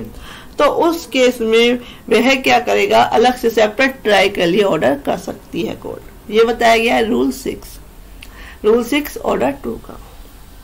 नेक्स्ट बात करते हैं कि कुछ संयोजन के बारे में आक्षेप, ऑब्जेक्शन एज टू मिसजॉइंडर, कि गलती से किसी व्यक्ति को जोड़ दिया गया है उसके बारे में ऑब्जेक्शन कोई करना है तो उसके बारे में बताता है रूल 7। रूल 7 कहता है बाद हेतुओं के कुसंयोजन के आधार पर सभी आक्षेप यथासंभव शीघ्रतम अवसर पर किए जाएंगे। यानी कोई भी आपने आक्षेप करना है, ऑब्जेक्शन करना है मिसजॉइंडर के लिए, तो आपको जल्द से जल्द करना होगा। और ऐसे सभी मामलों में जिसमें विवादक स्थिर किए जाते हैं, ऐसे स्थिरीकरण के समय या उससे पहले किए जाएंगे। जहां इश्यू क्या है बनवाए जाते हैं, फ्रेम किए जाते हैं किसी केस में, और इश्यू के बाद ही क्या होता है उस केस को डिसाइड किया जाता है। उन इश्यू पे, उन विवादकों के आधार पर कोई केस डिसाइड किया जाता है। तो उस केस में विवादक बनने से पहले कोई ऑब्जेक्शन है मिसजॉइंडर का, तो आप ऑब्जेक्शन कर सकते हैं। अगर आप उसके बाद करते हैं तो उसको क्या है, जो है उसको अप्लाई नहीं किया जाएगा। तो ये बताया गया है रूल 7 ऑर्डर 2 का। तो ये कंप्लीट हो गया ऑर्डर 2 सिविल प्रोसीजर कोड का। अगर आपको मेरी ये वीडियो पसंद आई है तो इसे लाइक करें, शेयर करें, अपने फ्रेंड्स से ग्रुप में शेयर करें और मेरे चैनल को सब्सक्राइब करना ना भूलें। फ्रेंड्स, नेक्स्ट वीडियो में बताऊंगी order 3। Thank you for watching this video. Friends, welcome back to my channel. If you are new viewer, please subscribe my channel for more videos. आज हम बात कर रहे हैं ऑर्डर 3 की सिविल प्रोसीजर कोड के, जो कि बात करता है रिकॉग्नाइज एजेंट एंड प्लीडर्स, यानी कि मान्यता प्राप्त अभिकर्ता या प्लीडर की तरफ से कोई केस लड़ा जा सकता है। क्या कहता है ऑर्डर 3, इसके बारे में हम बात करते हैं कि रूल 1 कहता है ऑर्डर 3 का कि appearance extra may be in person by recognise agent and by pleader. उपसंजाति आदि स्वयं या मान्यता प्राप्त अभिकर्ता द्वारा या प्लीडर द्वारा ही की जाएगी, ही नहीं द्वारा की जा सकेगी। किसी भी न्यायालय में या उससे कोई भी ऐसी उपसंजाति कोर्ट में उपस्थित होना, किसी भी कोर्ट में उपस्थित होना, आवेदन करना या ऐसी अन्य कार्य करना जिसे ऐसे न्यायालय में करने के लिए कोई पक्षकार विधि द्वारा अपेक्षित या प्राधिकृत है, जिसे करने के लिए जो पार्टी है वह क्या है, उसके पास पावर है, उसके पास अधिकार, राइट है कि वह कोई केस दाखिल कर सकती है। तो उस कोर्ट में अपीयर होने के लिए, उस कोर्ट में आवेदन एप्लीकेशन देने के लिए या कोई अन्य कार्य करने के लिए क्या है वहां के सिवाय जहां तत्समय प्रबद्ध किसी विधि द्वारा अभिव्यक्त रूप से अन्यथा उपबंधित हो, कि कोई अलग विधि या प्रोविजन दिया गया है उसको छोड़ के पक्षकार द्वारा स्वयं, यानी जो पार्टी है वह स्वयं कोर्ट में उपस्थित हो सकती है, या उसके मान्यता प्राप्त अभिकर्ता द्वारा या उसकी ओर से यथास्थिति उपसंजात होने वाले, आवेदन करने वाले और कार्य करने वाले उसके प्लीडर द्वारा की जा सकेगा। यानी कि जो पार्टी है, जैसे कहते हैं ना कि क्या आप अपना केस खुद लड़ सकते हैं, तो ऑर्डर 3 कहता है कि यस, आप क्या है अपना केस खुद लड़ सकते हैं, क्योंकि इसमें जो रूल दिया हुआ है कि आप स्वयं क्या है कोर्ट में केस दाखिल कर सकते हैं, केस लड़ सकते हैं, अपनी बात रख सकते हैं। लेकिन अगर आपको जितनी नॉलेज नहीं है कानून की, तो आप क्या कर सकते हैं, एक एडवोकेट या एक प्लीडर क्या है या कोई एजेंट क्या है उसकी जगह उसको केस हैंडल करने के लिए दे सकते हैं। उसको क्या है कि वह सारा आपकी तरफ से क्या करेगा, उस कोर्ट में उपस्थित होगा, उसमें जो क्या है एप्लीकेशन किसी तरह की देनी है देगा, और अन्य कार्य जो उस केस की प्रोसीडिंग्स के लिए चाहिए तो वो कर सकता है। तो इसमें जो रूल 3 है, रूल 3 का ऑर्डर 3 का रूल 1 है, वह ये क्लियरिफाई करता है कि आप खुद भी लड़ सकते हैं, लेकिन आपको नॉलेज कम है कानून की, तो आप क्या है अपने प्लीडर के द्वारा या एजेंट के द्वारा या एडवोकेट के द्वारा क्या है कोर्ट में केस लड़ सकते हैं। परंतु यदि न्यायालय ऐसा निर्देश करे तो ऐसी उपसंजाति स्वयं पक्षकार द्वारा की जाएगी। लेकिन कोर्ट कहता है कि नहीं, जो पार्टी है उसको खुद भी क्या है अपेयर होना जरूरी है, तो उस पे क्या है कोर्ट अगर ऑर्डर करती है तो उस पार्टी को भी प्रेजेंट होना पड़ेगा उस केस में। यानी कि ये रूल 1 में कहा गया है ऑर्डर 3 के। तो आप पे 2 क्लियरिफिकेशन हो गई कि आप खुद केस लड़ सकते हैं, यस लड़ सकते हैं। किसके थ्रू लड़ सकते हैं, ऑर्डर 3 में इसका प्रोविजन दिया गया है, ऑर्डर 3 के रूल 1 में। और क्या है, आप अपने वकील के द्वारा, प्लीडर के द्वारा लड़ सकते हैं, ये भी रूल 1 में ऑर्डर 3 के प्रोविजन दिया गया है। नेक्स्ट आते हैं कि रूल 2, मान्यता प्राप्त अभिकर्ता कौन है, रिकॉग्नाइज एजेंट कौन है। पक्षकारों के जिन मान्यता प्राप्त अभिकर्ताओं द्वारा ऐसी उपसंजातियां आवेदन या कार्य किए जा सकेंगे वे निम्नलिखित हैं। ऐसे यानी कि क्या क्या काम कर सकते हैं जो मान्यता प्राप्त अभिकर्ता हैं, जो एजेंट हैं, वह क्या क्या काम कर सकते हैं, जो एडवोकेट है या प्लीडर है वो कौन कौन से काम कर सकते हैं जो मान्यता प्राप्त है। ऐसे मुख्तारनामे धारित करने वाले व्यक्ति जिनमें उन्हें ऐसे पक्षकारों की ओर से ऐसी उपसंजातीय आवेदन कार्य करने के लिए प्राधिकृत किया गया है, जो एक वकालतनामा दाखिल करके क्या है पार्टी जो वकील है, एडवोकेट है, प्लीडर है या एजेंट है, उसको कहा जाता है कि आप इस केस को हैंडल करेंगे, और वो वकालतनामा क्या है कोर्ट में दाखिल होता है कि ये व्यक्ति मेरे एवज में या मेरे साथ क्या है केस में इंक्लूड है और सारा कुछ हैंडल करने का इसको अधिकार है। तो इस तरीके से यह सब जो उसका बी कहता है, और रूल 2 का सबसेक्शन बी कहता है कि जहां कोई भी अन्य अभिकर्ता ऐसी संजातीय आवेदनों कार्य करने के लिए अभिव्यक्त रूप से प्राधिकृत नहीं है, यानी कि उसको क्या है प्राधिकृत नहीं किया गया है, उसको राइट नहीं दिया गया है उस केस को लड़ने के लिए, वहां ऐसे व्यक्ति जो उन पक्षकारों के लिए या उसके नाम से व्यापार या कारोबार करते हैं, जो पक्षकार उस न्यायालय के अधिकारता की स्थानीय सीमाओं के निवास नहीं करते हैं, जिन सीमाओं के भीतर ऐसी संजातीय आवेदन कार्य ऐसे व्यापार या कारोबार के ही बाबत किया जाता है। तो ये बताया गया है कि जो व्यक्ति जो प्राधिकृत नहीं गए हैं, तो उसके जो कारोबार करते हैं, किसी बिजनेस में कोई व्यक्ति क्या काम करता है, वो भी उस केस को हैंडल कर सकता है उसके एवज में। नेक्स्ट आते हैं रूल 3। रूल 3 कहता है मान्यता प्राप्त अभिकर्ता पर आदेश की तामील, यानी कि service of process on recognize agent के ऊपर भी क्या है संबंध की तामील की जा सकती है। जहां जब तक न्यायालय अन्यथा निर्देश नहीं करता, किसी पक्षकार की मान्यता प्राप्त अभिकर्ता पर तामील की गई अधिकार वैसे ही प्रभाव होंगी मानो उसकी तामील स्वयं पक्षकार पर की गई हो। यानी कि कोर्ट ने क्या करा, कोर्ट ने उस पार्टी पे क्या है संबंध की तामील सर्विस करने के लिए कि आपके अगेंस्ट क्या है कोई केस दाखिल हुआ है, जो प्लीडर यानी कि जो एडवोकेट जो पार्टी ने क्या है जो डिफेंडेंट है उसने जो एडवोकेट किया हुआ था उस पे संबंध की तामील की जा सकती है और कोर्ट यह समझेगी कि जैसे कि पक्षकार पर हो गई वो तामील। कोर्ट को जो है कोर्ट ने अगर उस पे संबंध की सर्विस कर दी तो कोर्ट उसको यह समझेगी कि हाँ यानी कि सर्विस की जो एडवोकेट पे जो संबंध की सर्विस हुई है वह पक्षकार पे हो गई, ऐसा समझेगी। नेक्स्ट कहता है सब रूल 2 कहता है जो बंद बात के किसी पक्षकार पर आदेशिका की तामील के लिए है वे उसके मान्यता प्राप्त अभिकर्ता पर आदेशिका की तामील को लागू होंगे। यानी सेम प्रोविजंस लागू होंगे जो एक पक्षकार पर तामील के लिए होते हैं, सेम उस एडवोकेट एजेंट या जो प्लीडर है उस पर सेम अप्लाई होंगे। नेक्स्ट बात करते हैं प्लीडर की नियुक्ति कैसे की जाएगी, अपॉइंटमेंट ऑफ प्लीडर। कोई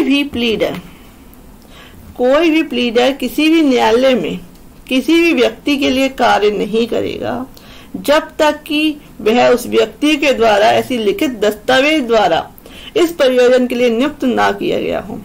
यानी कि जो प्लीडर है, एडवोकेट है या एजेंट है वह तब तक कोई काम नहीं कर सकता जबकि एक लिखित द्वारा जैसे कि वकालतनामा पावर ऑफ अटॉर्नी साइन की जाती है कि वह व्यक्ति इस केस को हैंडल करेगा।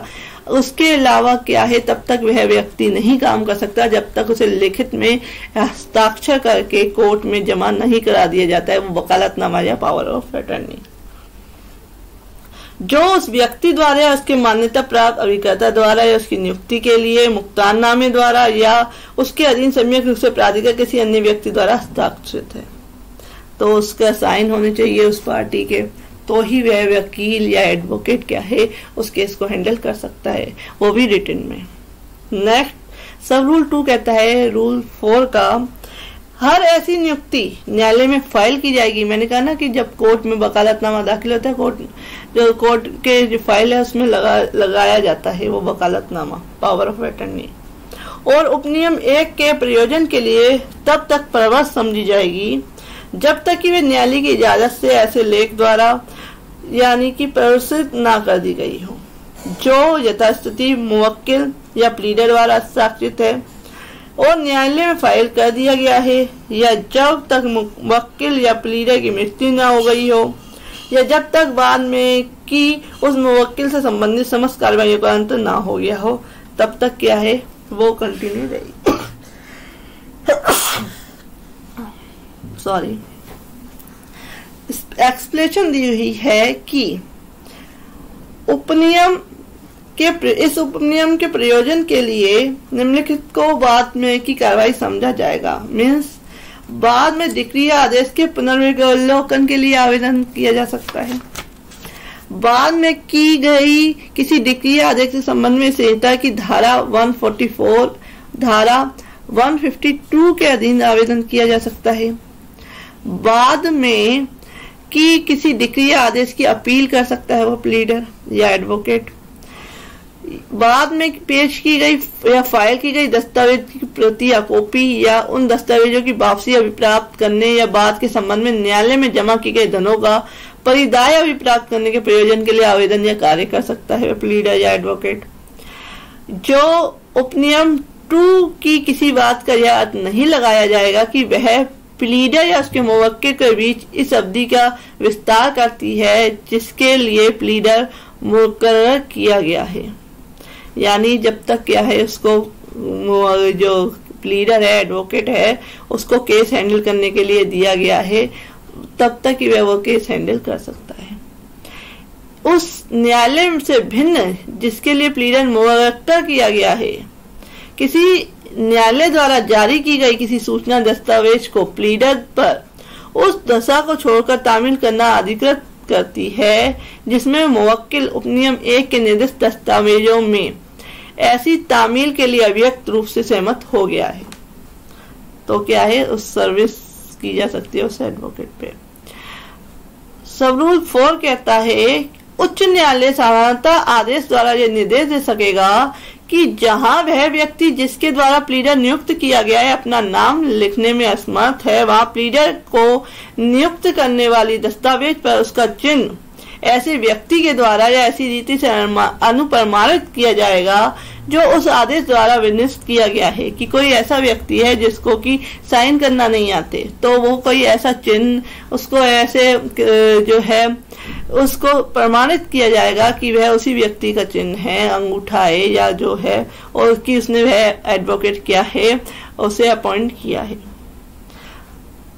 सब रूल 5 कहता है कि जो कोई प्लीडर केवल अभिवचन के प्रयोजन से मुकर्रर किया गया है, वह किसी पक्षकार की ओर से तब तक अभिवचन नहीं करेगा जब तक उसके स्वाक्षरित या लिखित निम्नलिखित का कथन करने वाला उपसंजाति का ज्ञापन न्यायालय में फाइल ना कर दिया गया है। कि कोई प्लीडर जो है, कोई एडवोकेट जो है, खाली प्लीडिंग्स के लिए क्या है, कोई अभिवचन के प्रयोजन के लिए उसे अपॉइंट किया गया है, तो उसका जो है रिटन में क्या है, हस्ताक्षर साइन होने चाहिए। नेक्स्ट है बात के पक्षकार का नाम होना चाहिए उसमें, उस पक्षकार का नाम जिसके लिए वह उपसंजात हो रहा है कोर्ट में, उस व्यक्ति का नाम जिसके द्वारा वह उपसंजात होने के लिए प्राधिकृत किया गया है। परंतु इस अधिनियम की कोई भी बात किसी ऐसे प्लीडर को लागू नहीं होगी जो किसी पक्षकार की ओर से अभिवचन करने के लिए ऐसे अन्य प्लीडर द्वारा मुकर्रर किया गया है, जिसे ऐसे पक्षकार की ओर से न्यायालय में कार्य करने के लिए सम्यक रूप से नियुक्त किया गया है। तो ये सारा बताया गया है कि कैसे एक प्लीडर नियुक्त किया गया है। अगर वह खाली प्लीडिंग्स के लिए नियुक्त किया गया है तो उसमें क्या है, नाम पता होना चाहिए, पक्षकार का सारा कुछ रिटन में होना चाहिए। नेक्स्ट बात करते हैं रूल 5, ऑर्डर 3 का रूल 5 कहता है प्लीडर पर आदेशिकाओं की तामील, service of process on pleader. किसी आदेशिका की तामील, आदेशिका के बारे में जिसकी तामील ऐसे प्लीडर पर कर दी गई है जिसे किसी पक्षकार की ओर से न्यायालय में कार्य करने के लिए सम्यक रूप से नियुक्त किया गया है। कि जो आदेशिका की तामील है, जो ऑर्डर किया गया है कोर्ट के द्वारा, वो ऐसे प्लीडर या एडवोकेट पर कर दी गई है जो इस कार्य को करने के लिए उस पक्षकार के द्वारा अपॉइंट किया गया है, या जो ऐसे प्लीडर के कार्यालय में या उस स्थान पर जहां में मामूली तौर पर निवास करता है छोड़ दी गई है, चाहे वे पक्षकार की सुविधा संचाती के लिए हो या नहीं। इस उपधारणा की जाएगी कि वह उस पक्षकार को सम्यक से संसूचित कर दी गई है और ज्ञात कर दिया गया है जिसका प्रतिनिधित्व वह प्लीडर करना द्वारा करता है, और जब तक न्यायालय अन्यथा निर्देश ना करे तब तक यह समस्त प्रयोजन के लिए वैसी ही प्रभावी होगी मानो स्वयं पक्षकार को वह कर दी गई है और स्वयं पक्षकार द्वारा उसकी तामील की गई थी। यानी कि उसके प्लीडर को यानी एडवोकेट को क्या है, सम्मन की सर्विस कर दी गई है, ऑर्डर की जो आदेशिका दी गई है उसकी सर्विस कर दी गई है, तो ये समझा जाएगा कि उस पक्षकार पर कर दी गई है क्योंकि उस पक्षकार ने उस एडवोकेट को नियुक्त किया है। नेक्स्ट बात करते हैं रूल 6। रूल 6 कहता है कि अभिकर्ता तामील का प्रतिग्रहण करेगा, एजेंट टू एक्सेप्ट सर्विस। नियम 2 में वर्णित मान्यता प्राप्त अभिकर्ता के अतिरिक्त ऐसे कोई व्यक्ति जो न्यायालय की अधिकारिता के भीतर निवास करता है आदेशिका की तामील का प्रतिग्रहण करने के लिए अभिकर्ता को नियुक्त किया जा सकेगा। कि जो अभिकर्ता की जो है उस पर तामील जो की है वह उसे एक्सेप्ट कर सकता है उस सर्विस को। नेक्स्ट बात करते हैं सब रूल 2 कहता है रूल 6 का कि नियुक्ति लिखित नहीं होगी, न्यायालय में फाइल की जाएगी। ऐसी नियुक्ति विशेष और साधारण हो सकेगी, ऐसी लिखित द्वारा की जाएगी जो मालिक द्वारा हस्ताक्षरित हो, और ऐसे लिखित या यदि नियुक्ति साधारण है तो उसकी प्रमाणित प्रति न्यायालय में फाइल की जाएगी। कि जो अभिकर्ता जो है, एजेंट जो है, जिसको की सर्विस जो संबंध की सर्विस होनी है उसके लिए क्या है अपॉइंट किया गया है, तो वह जो नियुक्ति की गई है उस एजेंट की उसकी रिटन में होगी और न्यायालय में उसको फाइल किया जाएगा सारा कुछ। न्यायालय वाद के किसी भी ऐसे पक्षकार हो जिसका कोई ऐसा मान्यता प्राप्त अभिकर्ता नहीं है जो न्यायालय की अधिकारिता के भीतर निवास करता है, या जिसका कोई ऐसा प्लीडर नहीं है जो उसकी ओर से न्यायालय में कार्य करने के लिए सम्यक रूप से नियुक्त किया गया है, वाद के किसी भी प्रकरण पर यह आदेश दे सकेगा कि वह अपनी ओर से अधिकार की तामील का प्रतिकरण करने के लिए निर्दिष्ट समय के भीतर ऐसे अभिकर्ता नियुक्त करे जो न्यायालय की अधिकारिता के भीतर निवास करता हो। यानी कि कोर्ट क्या ऑर्डर कर सकती है कि कोई पार्टी ने जो है केस दाखिल, जिसके अगेंस्ट केस दाखिल किया गया है, उस पे समन की सर्विस करनी है और कोई ऐसा प्लीडर अपॉइंट नहीं किया गया है उस पार्टी के द्वारा, ना कोई एजेंट जो है उस जो न्यायालय के जुरिडिक्शन है उसके अंदर पर समन की सर्विस हो सके, तो कोर्ट ऑर्डर कर सकता है कि आप एक एजेंट या जो प्लीडर है वो अपॉइंट करें और उस पर, जिससे कि उस पर क्या है समन की सर्विस की जा सके। तो ये सारा कुछ बताया गया है रूल 6 में। तो ये कंप्लीट होता है ऑर्डर 3। तो ऑर्डर 3 बहुत ही इम्पोर्टेंट है क्योंकि बहुत सारे क्वेश्चन इससे रिलेटेड आते हैं एग्जाम्स वगैरह में भी। तो नेक्स्ट वीडियो में आपको बताऊंगी order 4। If you like my video please like share and subscribe my channel. Thank you for watching this video. Welcome back to my channel. If you are new viewer please subscribe my channel for more videos. आज हम बात कर रहे हैं order 4 की, civil procedure code के, जो कि बात करता है इंस्टीट्यूशन ऑफ सूट, यानी कि वादों का संस्थित करने का स्थान, यानी कि वादों को संस्थित किया जाना। तो क्या कहता है ये ऑर्डर? तो बहुत ही इम्पोर्टेंट ऑर्डर है कि जो कोर्ट में केस दाखिल किया जाता है वो कहाँ किया जाएगा, कैसे किया जाएगा, ये सारे बहुत सारे क्वेश्चन होते हैं। तो ऑर्डर 4 जो है इसके बारे में बात करता है। ऑर्डर 4 कहता है कि वाद पत्र द्वारा वाद प्रारंभ होगा, कि जो कोर्ट में आपने केस दाखिल करना है, ए ने बी पे केस दाखिल करना है, ए जो है प्लेंटिफ है और बी डिफेंडेंट है, तो उसने उसकी बी ने जो है उसकी प्रॉपर्टी पे कब्जा किया हुआ है, तो ए ने उस पे कोर्ट में केस फाइल करना है, तो वो केस कैसे फाइल करेगा? तो ऑर्डर 4 कहता है कि एक वाद पत्र दाखिल करके क्या है कोर्ट में केस दाखिल किया जा सकता है। वाद पत्र द्वारा जो वाद की स्टार्टिंग होगी, वाद पत्र जो है प्लेंट जो है वह कोर्ट में दाखिल किया जाएगा। प्लेंट बनाया कैसे जाता है, मैं अपनी प्रीवियस वीडियो में वाद पत्र कैसे ड्राफ्ट किया जाता है, तो ये सारा कुछ मैं आपको प्रीवियस मेरे चैनल की प्लेलिस्ट में आपको मिल जाएगा, आप जाके देख सकते हैं। तो हर वाद जो कोई भी केस कोर्ट में दाखिल करना है, न्यायालय को या उसके द्वारा इस नियुक्त किसी अधिकारी को 2 प्रतियों में वाद पत्र उपस्थित करके संस्थित किया जाएगा। यानी कि जो प्लेंट है उसकी 2 कॉपी उस अधिकारी को या उस कोर्ट में दाखिल की जाएंगी और ऐसे क्या है केस दाखिल होगा।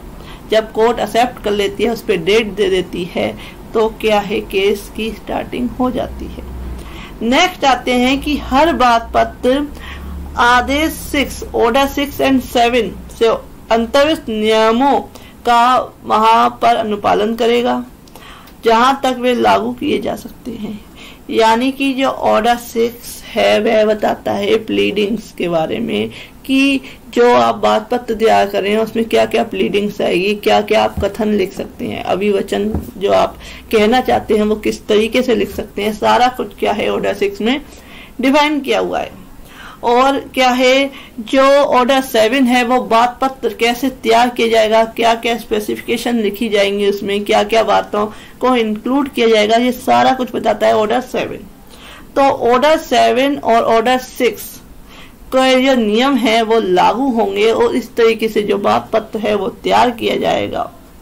नेक्स्ट कहता है सब रूल 3 कहता है कि वाद पत्र तब तक सम्यक रूप से संस्थित किया गया नहीं समझा जाएगा जब तक वह उपनियम 1 और उपनियम 2 में निर्दिष्ट अपेक्षाओं का अनुपालन नहीं करता है। यानी कि इस जो ऑर्डर 4 है उसका रूल 1 के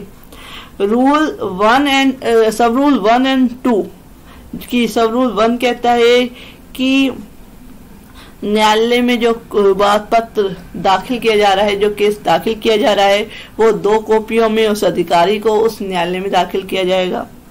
नेक्स्ट वो कह रहा है कि सब रूल 2 कह रहा है कि जो ऑर्डर 6 है उसका पालन किया जाना चाहिए, उसके जो प्रोविजंस है वो अप्लाई होने चाहिए उस प्लेंट में, और ऑर्डर 7 के जो रूल्स है वो अप्लाई होने चाहिए। अगर इस तरीके से अगर जो केस दाखिल किया गया है वो ही एक्सेप्ट होगा, अदरवाइज नहीं होगा। ये सब रूल 3 कह रहा है। नेक्स्ट आता है वादों का रजिस्टर ऑफ सूट। न्यायालय हर बात की विशिष्टियों को उस प्रयोजन के लिए रखी गई पुस्तक में जो सिविल वादों का रजिस्टर कहलाएगी प्रविष्ट कराएगा। ऐसी प्रविष्टियां हर वर्ष उसी क्रम में संख्यांकित होंगी जिसमें वाद पत्र ग्रहण किए गए हैं। तो एक रजिस्टर होता है वादों का, सूट्स जो केसेस कोर्ट में दाखिल होते हैं तो उसका एक रजिस्टर बना होता है। उसी के अनुसार क्या है, एक नंबर दिया जाता है, उस केस नंबर जिसे कहते हैं कि जो ओरिजिनल केस नंबर जो है वो दिया जाता है। तो उसका एक रजिस्टर होगा, उसमें सारे जो उससे रिलेटेड जो स्पेसिफिकेशंस हैं वो उस रजिस्टर में लिखी जाएगी उस केस से रिलेटेड, और इस तरीके से क्या है जो वाद पत्र है ग्रहण किया जाएगा। तो ये बताता है ऑर्डर 4। ऑर्डर 4 इसमें क्लियर है, बहुत ही छोटा ऑर्डर है लेकिन इम्पोर्टेंट है। तो फ्रेंड्स नेक्स्ट वीडियो में आपको बताऊंगी ऑर्डर 5। तो फ्रेंड अगर आपको मेरी ये वीडियो पसंद आए आप मेरे चैनल के प्लेलिस्ट में जा सकते हैं। आपको CPC, CRPC, evidence act, Hindu marriage act सारे कुछ की प्लेलिस्ट मिल जाएगी, तो आप जाके देख सकते हैं। If you like my video please subscribe my channel. Thank you for watching. Welcome back to my channel. If you are new here please subscribe my channel for more videos. आज हम बात कर रहे हैं ऑर्डर 5 सिविल प्रोसीजर कोड की। तो order 5 जो civil procedure code का है वो कहता है इशू एंड सर्विस ऑफ सम्मन। इट मीन्स सम्मनों का निकाला जाना और उसकी तामील कैसे की जाएगी। जो भी जिसके अगेंस्ट केस हुआ है उस पे सम्मन की सर्विस कैसे होगी, उसकी तामील कैसे होगी और वह इशू कैसे होगा। तो ये सारा प्रोसेस बताया गया ऑर्डर 5 में। मेरी आपको एक रिक्वेस्ट है या एडवाइस है कि जब भी आप मेरी वीडियो देखते हैं तो संग में बुक भी निकाल लें, जिससे कि आपको क्लियर हो जाएगा सारा कॉन्सेप्ट कि ऑर्डर 5 में क्या लिखा है। या कोई भी वीडियो में मैं आपको जो सिखाती हूँ तो आप उसकी जो बुक है उसको अपना निकाल के साथ साथ पढ़ेंगे तो आपको बहुत अच्छा लर्न हो जाएगा। तो फ्रेंड स्टार्ट करते हैं इसका रूल 1। रूल 1 कहता है सम्मन के बारे में बताता है कि when a suit has been duly instituted, a summon may be issued to the defendant to appear and answer the claim and file the written statement of his defense. It means कि जब बात सम्यक रूप से संचित किया जा चुका है, अच्छी तरह से पूरी तरीके से क्या है कोर्ट में केस दाखिल हो चुका है, तब उस प्रतिवादी पर जो डिफेंडेंट है जिसके अगेंस्ट केस हुआ है सम्मन की तामील की तारीख से 30 दिन के भीतर अपेयर होने, उपसंजात होने का होता है मीनिंग अपेयर होने कोर्ट में और दावे का उत्तर देने, अपना डिफेंस रखने के लिए और अपनी प्रतिरक्षा का लिखित कथन रिटन स्टेटमेंट दाखिल करके कि वह जो उसके खिलाफ केस हुआ है उसमें क्या कहना चाहता है। तो उसके लिए एक दाखिल होता है रिटन स्टेटमेंट, लिखित कथन कोर्ट में दाखिल करके यदि कोई हो फाइल करने के लिए सम्मन निकाला जा सकेगा।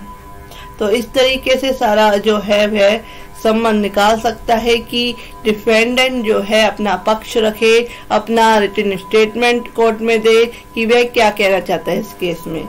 तो इसके लिए सम्मन कोर्ट निकाल सकती है। परंतु जब प्रतिवादी वाद पत्र के उपस्थित किए जाने पर ही उपसंजात हो जाए, यानी कि जैसे ही कोई कोर्ट में केस दाखिल हुआ, प्लेन कोर्ट में दाखिल किया गया, तो क्या है उसी टाइम क्या है जो डिफेंडेंट है कोर्ट में अपेयर हो जाए, उपसंजात हो जाए, तो वादी का दावा स्वीकार कर ले तब कोई सम्मन नहीं निकाला जाएगा। और जो जिसने उसके अगेंस्ट केस किया है उसको एक्सेप्ट कर ले, स्वीकार कर ले, तो किसी तरह का कोई सम्मन नहीं निकाला जाएगा।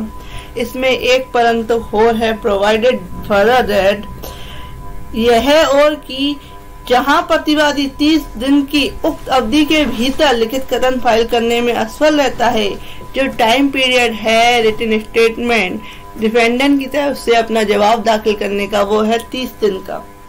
अगर वह उसमें असफल रहता है उस टाइम पीरियड में जो है जिसमें वह कोर्ट में केस जो अपना डिफेंस है वो रख सकता है, उसमें असफल रहता है, तो उस केस में क्या है वहां उसे ऐसे किसी अन्य दिन को फाइल करने के लिए अनुरोध किया जा सकेगा जो न्यायालय उसके द्वारा उनके कारणों को लेखबद्ध करके या विनिर्दिष्ट किया जाए किंतु जो सम्मन की तामील की तारीख से 90 दिन के बाद का नहीं होगा।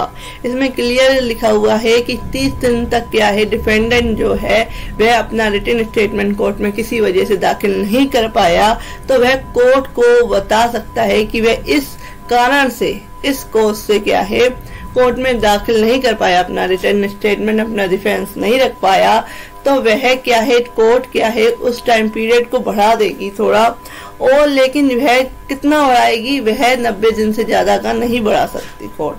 सम्मन का जो रिटन स्टेटमेंट दाखिल करने का टाइम पीरियड है वो 30 दिन है, और किसी कारण से अगर नहीं कर पाता है तो 90 दिन, इससे ज्यादा नहीं। सेकंड है इसका सब रूल 2 कहता है कि वह प्रतिवादी जिसके नाम उपनियम 1 के अधीन सम्मन निकाला गया है, जो मैंने आपको ये रूल बताया, इसके अंतर्गत क्या है, एक सम्मन निकाला जा चुका है का या तो स्वयं या अपने प्लीडर द्वारा जो सम्यक रूप से अनुदिष्ट किया जाए और बाद में उपस्थित सभी प्रश्नों का उत्तर देने के लिए समर्थ हो।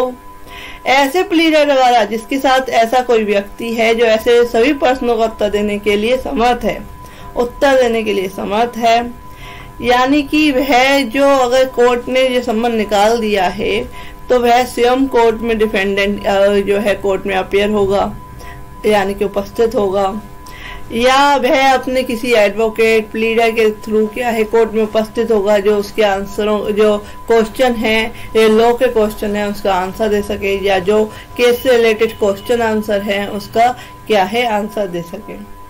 या वह ऐसे प्लीडर के द्वारा ऐसा व्यक्ति आ सकता है जो उस केस में जो प्रश्न है उनका उत्तर दे सके, तो वह प्लीडर के द्वारा वह व्यक्ति भी आ सकता है। नेक्स्ट आते हैं सब रूल 3 कहता है कि हर ऐसे सम्मन न्यायाधीश या उसके अधिकारी द्वारा जो नियुक्त करे हस्ताक्षरित होगा और न्यायालय की मुद्रा मोहर लगी होगी, यानी कि यह सम्मन जो कोर्ट के द्वारा निकाला जाएगा उसमें जो न्यायाधीश है, सिटिंग जज है, जो उस समय उस केस को देख रहा है, उसके सिग्नेचर होंगे, या उसने जो कोई अधिकारी अपॉइंट किया हुआ है, ऑफिसर है, तो उसके साइन होंगे, और साथ में साथ क्या है, कोर्ट की मोहर, स्टाम्प लगा होगा। नेक्स्ट बात करते हैं रूल 2। रूल 2 ऑर्डर 5 का कहता है कि सम्मनों में पावरत बात प्रति की प्रति, यानी कि copy of plaint annexed to सम्मन, यानी जब भी कोर्ट में से कोई सम्मन भेजा जाता है उसमें जो प्लेन दाखिल किया गया है, जिसने केस किया है, जो प्लेंटिफ है, उसका ने जो बात पत्र दाखिल किया है, उस बात पत्र को उस सम्मन के साथ अटैच करके उसकी एक कॉपी अटैच करके, जिससे कि डिफेंडेंट को पता चल सके कि उस पर किस तरीके का केस हुआ है और वह अपने डिफेंस के लिए तैयार हो सके, तो एक कॉपी क्या है सम्मन के साथ लगाई जाती है। ये कहता है रूल 2 ऑर्डर 5 का। रूल 3 क्या कहता है? रूल 3 कहता है न्यायालय प्रतिवादी वादी को स्वयं उपसंजात होने का आदेश दे सकेगा। इट मीन कोर्ट में ऑर्डर डिफेंडेंट और plaintiff to appear in person. It mean कि जहां न्यायालय के पास प्रतिवादी को स्वयं उपसंजात होने, यानी कि वह खुद अपीयर हो कोर्ट में, अपेक्षित करने के लिए कारण हो, कोर्ट को लगता है कि उसका अपीयर होना जरूरी है प्रतिवादी का, वहां सम्मन द्वारा यह आदेश किया जाएगा कि सम्मन में जो तारीख लिखी हुई है वह न्यायालय में स्वयं, यानी खुद क्या है कोर्ट में अपीयर हो। साथ में साथ उस सम्मन में ये भी लिखा जाएगा। सब रूल 2 कहता है कि जहां न्यायालय के पास वादी की उसी दिन सभी उपसंजाति अपेक्षित करने के लिए कारण हो, तो वादी पर भी ये रूल अप्लाई हो सकता है कि कोर्ट कहे कि जिस दिन हमने डेट दी है आप उस दिन जो प्लेंटिफ जिसने केस दाखिल किया है वह भी कोर्ट में खुद अपीयर होगा, स्वयं अपीयर होगा, तो उस केस में उसको भी ऑर्डर कर सकती है। ये कहता है रूल 3 ऑर्डर 5। रूल 4 क्या कहता है? रूल 4 कहता है कि किसी भी पक्षकार को स्वयं उपसंजात होने के लिए, स्वयं अपीयर होने के लिए तब तक आदेश नहीं किया जाएगा जब तक कि वह किन्हीं निश्चित सीमाओं के भीतर निवासी ना हो। It mean no party to be order to appear in person unless residence within certain limits, जो कोर्ट की जुरिडिक्शन है उसके अंदर अगर वह रहता है व्यक्ति तो उसको कोर्ट ऑर्डर कर सकती है। अदरवाइज जब तक कि जो बाहर है रहता है, थोड़ा दूर रहता है, तो उस केस में सर्कमस्टांसेस देखे जाएंगे। किसी भी पक्षकार को स्वयं अपेयर होने के लिए, उपसंजात होने के लिए केवल तभी आदेश किया जाएगा जब वह न्यायालय के मामूली आरंभिक अधिकारता की सीमा, स्थानीय सीमाओं के भीतर निवास करता है, यानी कि जो कोर्ट का जुरिडिक्शन है उसके अंदर कहीं निवास करता है, या ऐसी सीमाओं के बाहर किंतु ऐसे स्थान में निवास करता है जो न्याय सदन से 50 मील से कम, और जहां उस स्थान के जहां वह निवास करता है उस स्थान के न्यायालय स्थित है, बीच जो है पंचसटांग दूरी तक रेल या स्टीमर संचालन या अन्य स्थापित लोक परिवहन है, वहां 200 मील से कम दूर है। यानी 200 मील तक की दूरी तक क्या है, कोर्ट ऑर्डर कर सकती है अगर कहीं जो आने जाने की सुविधा वहां पे है तो। नेक्स्ट आते हैं रूल 5। रूल 5 कहता है कि सम्मन या तो विवादों के स्थिरीकरण के लिए या अंतिम निपटारे के लिए होगा। जो सम्मन जो निकाला जा रहा है, रूल 5 कहता है सम्मन to be either to settle issue और फॉर फाइनल डिस्पोजल। न्यायालय सम्मन निकाले जाने के समय अवधारित करेगा कि क्या वह केवल विवादों के स्थिरीकरण के लिए होगा या बात के अंतिम निपटारे के लिए होगा, और सम्मन में तदनुसार निर्देश अंतर्विष्ट होगा। यानी कि कोर्ट यह भी मेंशन करेगा कि जो सम्मन निकाला जा रहा है वह जो इशू जो उस केस में क्या एस्टेब्लिश करने हैं, तो उस विवादों के स्थिरीकरण के लिए निकाला जा रहा है या विवाद के अंतिम निपटारे के लिए, तो ये भी मेंशन करना होगा कोर्ट को। परंतु लघुवाद न्यायालय द्वारा सुने जाने वाले हर वाद में सम्मन बात के अंतिम निपटारे के लिए ही होगा। यानी कि जो स्मॉल कॉज कोर्ट है, जो मैंने आपको वीडियो आपको टॉप पे मिल जाएगी इसकी मेरे चैनल पे, कि लघुवाद न्यायालय द्वारा सुने जाने वाले हर वाद में सम्मन जो है वह बात के अंतिम निपटारे के लिए निकाला जाएगा।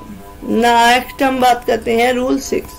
रूल 6 कहता है ऑर्डर 5 का कि प्रतिवादी की उपसंजाति के लिए दिन नियत किया जाए।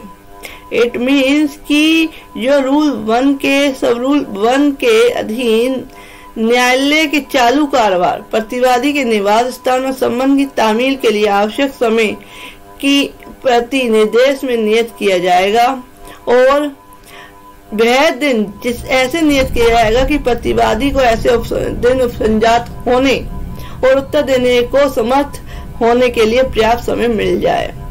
यानी कि जिस दिन कोर्ट खुली हुई है उस दिन का समय दिया जाएगा, जहाँ प्रतिवादी का निवास स्थान को ध्यान में रखते हुए और सम्मन की तामील के लिए आवश्यक समय जो है डिफेंडेंट को मिल जाए अपना डिफेंस रखने के लिए। इन सब बातों को ध्यान में रख के क्या है कोर्ट सम्मन निकालेगी और डेट फिक्स करेगी। नेक्स्ट कहते हैं रूल 7। रूल 7 कहता है कि सम्मन प्रतिवादी को यह आदेश देगा कि वह वे दस्तावेज पेश करे जिन पर वह निर्भर करता है। सम्मन to order defendant to produce document relied on by him. It means कि जो उपसंजाति है कोर्ट में अपेयर होने का दिन है या उत्तर देने के लिए सम्मन में प्रतिवादी को आदेश होगा कि वह अपने कब्जे या सख्ती में कोई अगर डॉक्यूमेंट्स है जिसके वह डिफेंस करना चाहता है उसकी एक कॉपी क्या है कोर्ट में पेश करे और जिस पर अपने मामले के समर्थन में वह निर्भर करता है।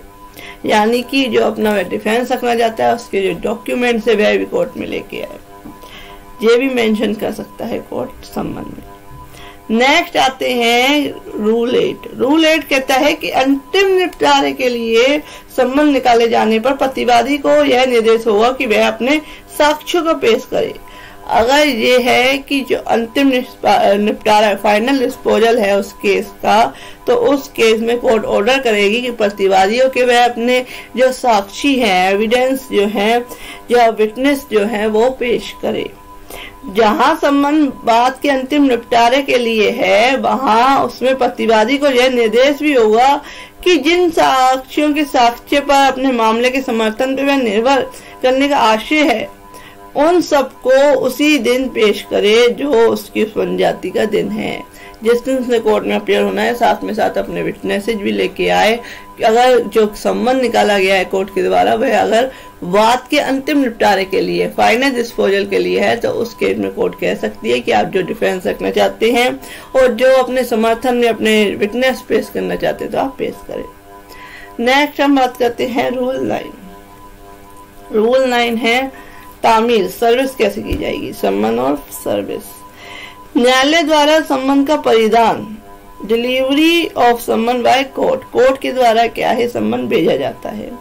जहां प्रतिवादी उस न्यायालय के अधिकारता के भीतर निवास करता है, यानी कि इसका रेजिडेंस क्या है, उस न्यायालय के जुरिडिक्शन के अंदर आता है जिसमें बात संसद किया जाना है, या उस अधिकारता के भीतर निवास करने वाला ऐसा उसका अभिकर्ता है, कोई एजेंट है उस डिफेंडेंट का, जो सम्मन की तामील का प्रतिग्रहण करने के लिए सशक्त है, जिसको डिफेंडेंट ने अपना जो सम्मन है उसको एक्सेप्ट करने के लिए रखा हुआ है। वहां सम्मन तब तक कि न्यायालय अन्यथा निर्देश ना करे उचित अधिकारी को उसके द्वारा या उसके अधीनस्थों में से एक या ऐसी कोरियर सेवा द्वारा, ये कोरियर के थ्रू भेज सकता है, अधिकारी के द्वारा भेज सकता है, जो न्यायालय उसे तामील के लिए अनुमोदित करे, परिचित इस तरीके से किया जाएगा। कोर्ट सर्विस जो है इस तरीके से क्या है सम्मन की जाएगी। सब रूल 2 कहता है रूल 9 का कि उचित अधिकारी उस न्यायालय से भिन्न जिसमें बात संस्थित किया गया है किसी न्यायालय का अधिकारी हो सकेगा, और जहां वह ऐसा अधिकारी है वहां सम्मन ऐसी रीति से भेजा जा सकेगा जो न्यायालय निर्देश करे। तो ये बताया गया है सब रूल 2 में। सब रूल 3 कहता है कि सम्मन की तामील प्रतिवादी या तामील का प्रतिग्रहण करने के लिए सशक्त किए गए उसके किसी एजेंट के द्वारा अभिकर्ता को संबोधित सीधी रजिस्ट्री डाक द्वारा या स्पीड पोस्ट द्वारा या ऐसी कोरियर सेवा द्वारा जो उच्च न्यायालय के जो नियम बने हुए हैं या नियम बंद में निर्दिष्ट न्यायालय द्वारा अनुमोदित है, या उच्च न्यायालय द्वारा बनाए गए नियमों या उपनिषद दस्तावेजों जैसे फैक्स, संदेश, इलेक्ट्रॉनिक डाक सेवा भी है कि पारेषण के किसी अन्य साधन द्वारा उसकी एक कॉपी प्रदान की जाएगी, यानी कि जो कोर्ट के द्वारा सम्मन भेजा जा रहा है चाहे स्पीड पोस्ट से या किसी भी तरीके से भेजा जा रहा है, या इलेक्ट्रॉनिक या कोरियर के द्वारा भेजा जा रहा है, फैक्स के द्वारा भेजा जा रहा है, तो उसकी एक कॉपी भी प्रोवाइड की जाएगी। परंतु यह है कि इस नियम के अधीन सम्मन की तामील वादी के खर्चे पर की जाएगी, लेकिन जो खर्चा किया जाएगा वो प्लेंटिफ के द्वारा, वादी के द्वारा किया जाएगा, जो सम्मन की सर्विस का जो खर्चा है। सब रूल 4 कहता है रूल 9 का सब रूल 4 कहता है कि सब रूल 1 में किसी बात के होते हुए भी जहां कोई प्रतिवादी उस न्यायालय के अधिकारता के बाहर निवास करता है जिसमें बात संस्थित किया गया है, और न्यायालय यह निर्देश देता है कि उस प्रतिवादी को सम्मनों की तामील ऐसे माध्यम से की जाए जैसा उपनियम 3 में निर्दिष्ट है, रसीदी रजिस्ट्री डाक से भिन्न, वहां नियम 21 के उपबंध लागू नहीं होंगे। यानी कि अगर फैक्स के द्वारा, कोरियर के द्वारा जहां दूर रहता है डिफेंडेंट, तो उस केस में जो है वो उसके द्वारा किया जाएगा कि जो सर्विस की जाएगी वह अगर फैक्स वगैरह के द्वारा की जा रही है तो उसमें जो नियम रूल 21 है वो अप्लाई नहीं होगा, उसके प्रोविजन अप्लाई नहीं होंगे। नेक्स्ट बात करते हैं रूल 5। सब रूल 5 कहता है रूल 9 का कि जब कोई अभिस्वीकृति या अन्य पावती जिस पर प्रतिवादी या उसके अभिकर्ता द्वारा हस्ताक्षर होना तात्पर्य है न्यायालय द्वारा प्राप्त की जाती है, यानी कि जो किसी डिफेंडेंट के द्वारा जो है या उसके एजेंट के द्वारा कोई जो सम्मन है उसको प्राप्त कर लिया जाता है तो उसके सिग्नेचर होंगे, न्यायालय द्वारा प्राप्त की जाती है। और डाक वस्तु जिसमें सम्मन अंतर्विष्ट है न्यायालय द्वारा वापस किए जाते हैं, या जो डिफेंडेंट है वो उसे एक्सेप्ट नहीं करता है, वापस आ जाते हैं कोर्ट को, जिस पर डाक कर्मचारी या कोरियर सेवा द्वारा प्राधिकृत किसी व्यक्ति द्वारा किया गया। यह आज से भी प्रस्तावित तात्पर्य है कि प्रतिवादी या उसके अभिकर्ता ने जब सम्मन उसे भेजे जाए या सर्विस की गई उसकी, तो वह उस डाक वस्तु का परिधान लेने से इनकार कर दिया। तो जो कोरियर सेवा वाला है वो भी लिख सकता है कि जो डिफेंडेंट है उसने सम्मन लेने से मना कर दिया, या कर सकता है कि जो है वहां पे कोई उपस्थित नहीं था, जो भी परिस्थिति होगी वो उसको लिख देगा, मेंशन कर देगा, कोर्ट को वापस कर देगा सम्मन, या वह इनकार कर देता है डिफेंडेंट। जिसमें सम्मन अंतर्विष्ट थे और उपनियम A3 में विनिर्दिष्ट किसी अन्य साधन से लेने से इनकार करता है, जो कोरियर यानी जो मैंने आपको बताया उसके थ्रू लेने से इनकार करता है, तो सम्मन निकालने वाला न्यायालय यह घोषणा करेगा कि सम्मन सम्यक रूप से प्रतिवादी पर तामील किया दिए गए हैं। तो इनकार करता है इस तरीके से तो सम्मन की सर्विस कंप्लीट मानी जाएगी।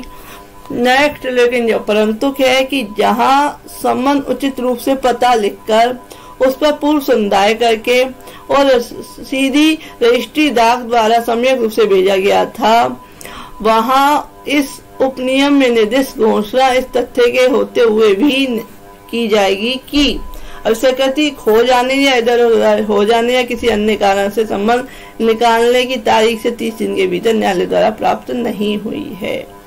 यानी कि इधर उधर हो जा रहा है या जो सम्मन निकालने की तारीख से 30 दिन के भीतर न्यायालय द्वारा प्राप्त नहीं होता है तो भी सम्मन की सर्विस ये नहीं है कि पूरी मानी जाएगी, उस केस में कुछ और होगा। नेक्स्ट आते हैं सब रूल 6 कहता है कि यथा स्थिति उच्च न्यायालय या जिला न्यायाधीश उपनियम 1 के प्रयोजन के लिए कोरियर अभिकरण का एक पैनल तैयार करेगा। तो एक पैनल तैयार करेगा कोरियर का। नेक्स्ट आते हैं रूल 9A।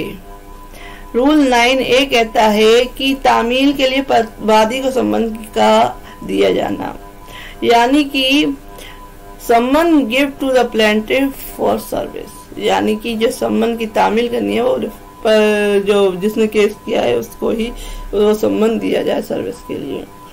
न्यायालय नियम 9 के अधीन सम्मन की तामील के अतिरिक्त वादी के आवेदन पर प्रतिवादी के उपसंजात होने के लिए सम्मन जारी करने के लिए ऐसे वादी को जो प्रतिवादी पर ऐसे सम्मनों की तामील करने के लिए अनुरोध कर सकेगा और ऐसे किसी मामले में ऐसे प्रतिवादी को तामील के लिए सम्मन का परिधान करेगा। यानी कि प्लेंटिफ कहता है कि मैं ही सम्मन की सर्विस कर दूंगा तो कोर्ट उसको ही सम्मन देके उसकी सर्विस करा सकती है।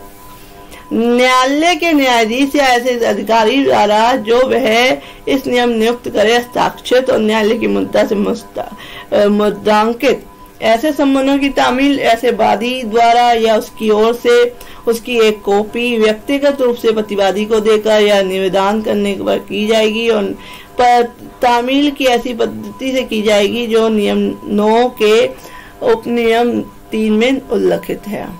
यानी कि डायरेक्ट उसकी एक कॉपी क्या है डिफेंडेंट को पकड़ा के जो वादी है प्लेंटिफ है वो उसकी सम्मन की सर्विस कर सकता है, लेकिन उसमें हस्ताक्षर चाहिए होंगे कि उसने एक्सेप्ट कर लिया है। नेक्स्ट आते हैं सब रूल 3 रूल 9A का। नियम 16 और नियम 18 के उपबंध ऐसे नियम के अधीन व्यक्तिगत रूप से तामील किए गए सम्मनों पर उसी प्रकार लागू होंगे मानो तामील करने वाला व्यक्ति एक तामील करने वाला अधिकारी था। जो रूल्स हैं कि अगर वादी ने सम्मन की सर्विस करी है तो ये नहीं माना जाएगा वादी ने करी है, ऐसा माना जाएगा कि उस अधिकारी ने करी है। तो जो रूल 8 है, रूल 16 एंड 18 है, उसके उपबंध जो है वो लागू होंगे। नेक्स्ट आते हैं सब रूल 4 ऑर्डर 9A। सब रूल 4 कहता है कि यदि ऐसे सम्मनों को उसके निवृत्त किए जाने पर प्राप्त करने से इनकार किया जाता है या तामील किया गया व्यक्ति तामील की अभिस्वीकृति पर हस्ताक्षर करने से इनकार करता है या किसी कारणवश ऐसा सम्मन व्यक्तिगत रूप से तामील नहीं किया जा सकता है तो न्यायालय पक्षकार के आवेदन पर और न्यायालय द्वारा प्रतिवादी को तामील किए जाने वाली रीति से तामील किए जाने के लिए सम्मनों को पुनः जारी करेगा। तो कोर्ट अगर एक बार एक्सेप्ट नहीं हुआ या किसी तरीके से रह गया, सम्मन की सर्विस नहीं हुई, गलत पता था, तो उस केस में कोर्ट क्या है दोबारा सम्मन इशू करेगी, द्वारा उसकी तामील सर्विस कराएगी और उसका जो खर्चा होगा वो प्लेंटिफ के थ्रू दिया जाएगा। नेक्स्ट आते हैं रूल 10। रूल 10 कहता है ऑर्डर 5 का कि तामील का ढंग क्या होगा, मोड ऑफ सर्विस क्या होगा। तो संबंध की तामील उसकी ऐसी प्रति, ऐसी कॉपी के परिधान या निमादान द्वारा की जाएगी और न्यायाधीश या उसके अधिकारा द्वारा, या वह इस निबंध नियुक्त करे हस्ताक्षरित हो जिस पर न्यायालय की मुद्रा लगी हो। यानी ये संबंध निकालने का ढंग क्या होगा कि संबंध जो निकाला जाएगा उसकी एक कॉपी जो है उस व्यक्ति को जिसके अगेंस्ट संबंध निकाला गया है उसको दी जाएगी, जिसमें कि न्यायालय की मुद्रा और जो जज है उसके साइन होंगे, उस कोर्ट के साइन होंगे। नेक्स्ट बात करते हैं रूल 11। रूल 11 कहता है ऑर्डर 5 का कि अनेक प्रतिवादियों पर तामील कैसे की जाएगी। सर्विस ऑन सर्वल डिफेंडेंट, अन्यथा विहित के सिवाय जहां एक से अधिक प्रतिवादी है वह संबंधों की तामील हर एक प्रतिवादी पर की जाएगी। बहुत सारे डिफेंडेंट है तो खाली एक डिफेंडेंट पे क्या है संबंध की सर्विस करके नहीं रहा जाएगा, सब पे अलग अलग संबंध की सर्विस की जाएगी। तो ये बताया गया है रूल 11, ऑर्डर 5 के रूल 11 में ये बताया गया है। नेक्स्ट आते हैं रूल 12। रूल 12 कहता है कि जब साक्ष्य हो तब संबंध की जो तामील स्वयं प्रतिवादी पर है, अन्यथा उसके अभिकर्ता पर की जाएगी। Service to be on defendant in person when practicable और ऑन हिज एजेंट।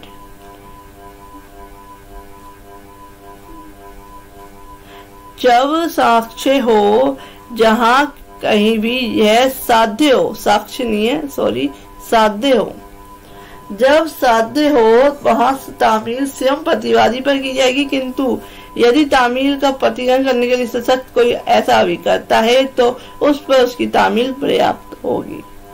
यानी कि अगर जो संबंध की सर्विस है अगर प्रतिवादी पे वैसे तो की जाएगी, अगर प्रतिवादी नहीं है, डिपेंडेंट नहीं है, उसने कोई एजेंट रखा हुआ तो उस पर संबंध की सर्विस होगी। ये कहता है रूल 12। तो साक्ष्य नहीं था, वो साध्य था। नेक्स्ट आते हैं रूल 13। रूल 13 कहता है कि उस अभिकर्ता पर तामील जिसके द्वारा प्रतिवादी कारोबार करता है।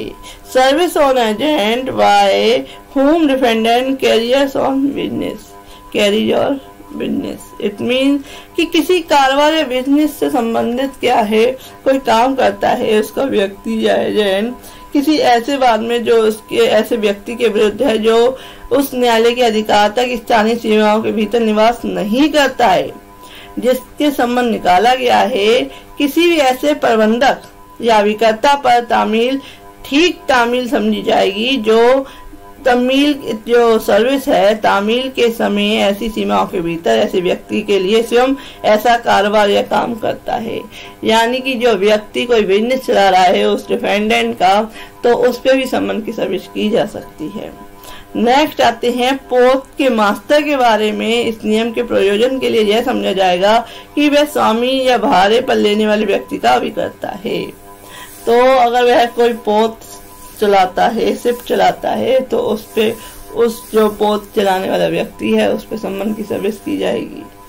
नेक्स्ट आते हैं जो रूल 14। रूल 14 ऑर्डर 5 का कहता है कि स्थावर संपत्ति के वादों में भाषाधक अभिकर्ता पर तामील, यानी कि जहां स्थावर संपत्ति की बाबत अनुतोष या उसकी प्रति किए गए दोषों के लिए प्रतिकर अभिप्राप्त करने के बाद में तामील स्वयं प्रतिवादी पर नहीं की जा सकती, या प्रतिवादी पर उस तामील का प्रतिग्रहण करने के लिए सशक्त कोई अभिकर्ता नहीं है, वहां तामील प्रतिवादी किसी अभिकर्ता पर की जाएगी जो संपत्ति का वारसाधक है।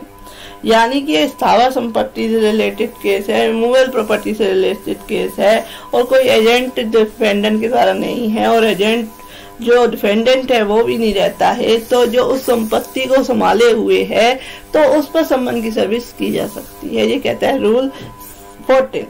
रूल 15 कहता है कि जहां तामील प्रतिवादी के कुटुंब के व्यक्ति सदस्य पे की जाएगी, where service may be on the adult member of the defendant family, यानी कि डिफेंडेंट की फैमिली के भी क्या है संबंध की सर्विस की जा सकती है। ये बताता है रूल 15 ऑर्डर 5 का कि जहां किसी बात में प्रतिवादी अपने निवास स्थान में उस समय अनुपस्थित है जहां उस पर संबंध की तामील उसके निवास स्थान पर की जानी है और युक्त समय के भीतर उसके निवास स्थान पर पाए जाने की संभावना नहीं है और संबंध की तामील का उसकी ओर से प्रतिग्रहण करने के लिए सशक्त उसका कोई अभिकर्ता एजेंट जो है नहीं है, वहां तामील प्रतिवादी के कुटुंब के कोई वयस्क, कोई बच्चे पे नहीं की जाएगी। उसके वयस्क जो है, जो 18 से ऊपर का व्यक्ति है या कोई स्त्री है या पुरुष है पर की जाएगी जो उसके साथ निवास करता है, उस डिफेंडेंट की फैमिली में से कोई मेंबर ना है, लेकिन इसके अंदर नौकर नहीं आता। नेक्स्ट है कि रूल 16 कहता है जब वह व्यक्ति जिस पर तामील की गई है अभिस्वीकृति हस्ताक्षरित करेगा, कि वह एक्सेप्ट करेगा कि हाँ उसने जो संबंध है वो प्राप्त कर लिया है साइन करके। जहाँ तामील करने वाला अधिकारी संबंध की प्रति स्वयं प्रतिवादी को या उसके निमित्त अभिकर्ता को या किसी अन्य व्यक्ति को प्रेरित करता है या निवेदित करता है, वहाँ जिस व्यक्ति को प्रति या कॉपी उस संबंध की दी जा रही है वो एक्सेप्ट करेगा और सिग्नेचर करके क्या करेगा, अपनी स्वीकृति देगा कि हाँ उसने जो संबंध है वो एक्सेप्ट कर लिया है। नेक्स्ट आते हैं रूल 17। रूल 17 कहता है जब प्रतिवादी तामील का प्रतिग्रहण करने से इनकार करे या ना कर पाए तब प्रक्रिया क्या होगी, तब प्रोसीजर क्या होगा। वहां प्रतिवादी या उसका अभिकर्ता या उपरोक्त जैसा अन्य व्यक्ति अभिस्वीकृति का हस्ताक्षर करने से इनकार करता है या वहां तामील करने वाला अधिकारी सभी समय या युक्तियुक्त तत्परता बरतने के पश्चात ऐसे प्रतिवादी को ना पा सके, यानी कि नहीं मिलता है डिफेंडेंट, और जो अपने निवास स्थान में उस समय उपस्थित है, जब उस समय संबंध की जो सर्विस है प्रतिवादी पर ना कर पाए, तो वह क्या है उस निवास स्थान पर उसकी कॉपी छोड़ सकता है, उसके दरवाजे के आगे लगा सकता है या ऐसे स्थान पे लगा सकता है जो इसके लिए नियुक्त है, या उसके अभिकर्ता पे कर सकता है। तो इस तरीके से कर सकता है जो अपने निवास स्थान पर उस समय अनुपस्थित है।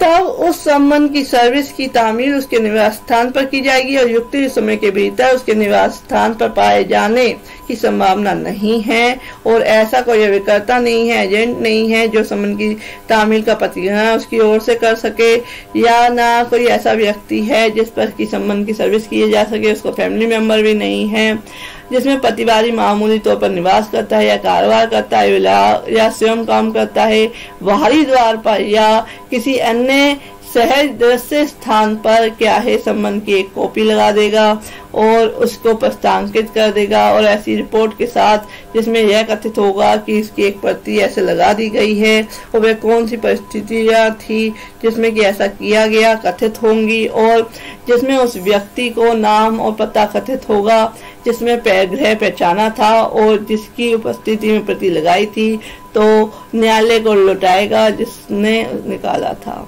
तो इस तरीके से कि जो इसने की उपस्थिति में उसने लगाया उसके भी सिग्नेचर लेगा, तो इस तरीके से सारा प्रोसेस होगा। नेक्स्ट आते हैं रूल 18। रूल 18 कहता है कि तामील करने के समय रीति का जो है वह क्या, किस रीति से क्या है जो संबंध के समय और रीति का प्रस्तांकन किया जाएगा। लेकिन मैं आपको ये जो रूल 18 है वो नेक्स्ट वीडियो में बताऊंगी, बहुत लंबी वीडियो हो चुकी है। तो फ्रेंड ऐसी वीडियो के लिए नेक्स्ट रूल्स को पढ़ने के लिए प्लीज सब्सक्राइब माय चैनल।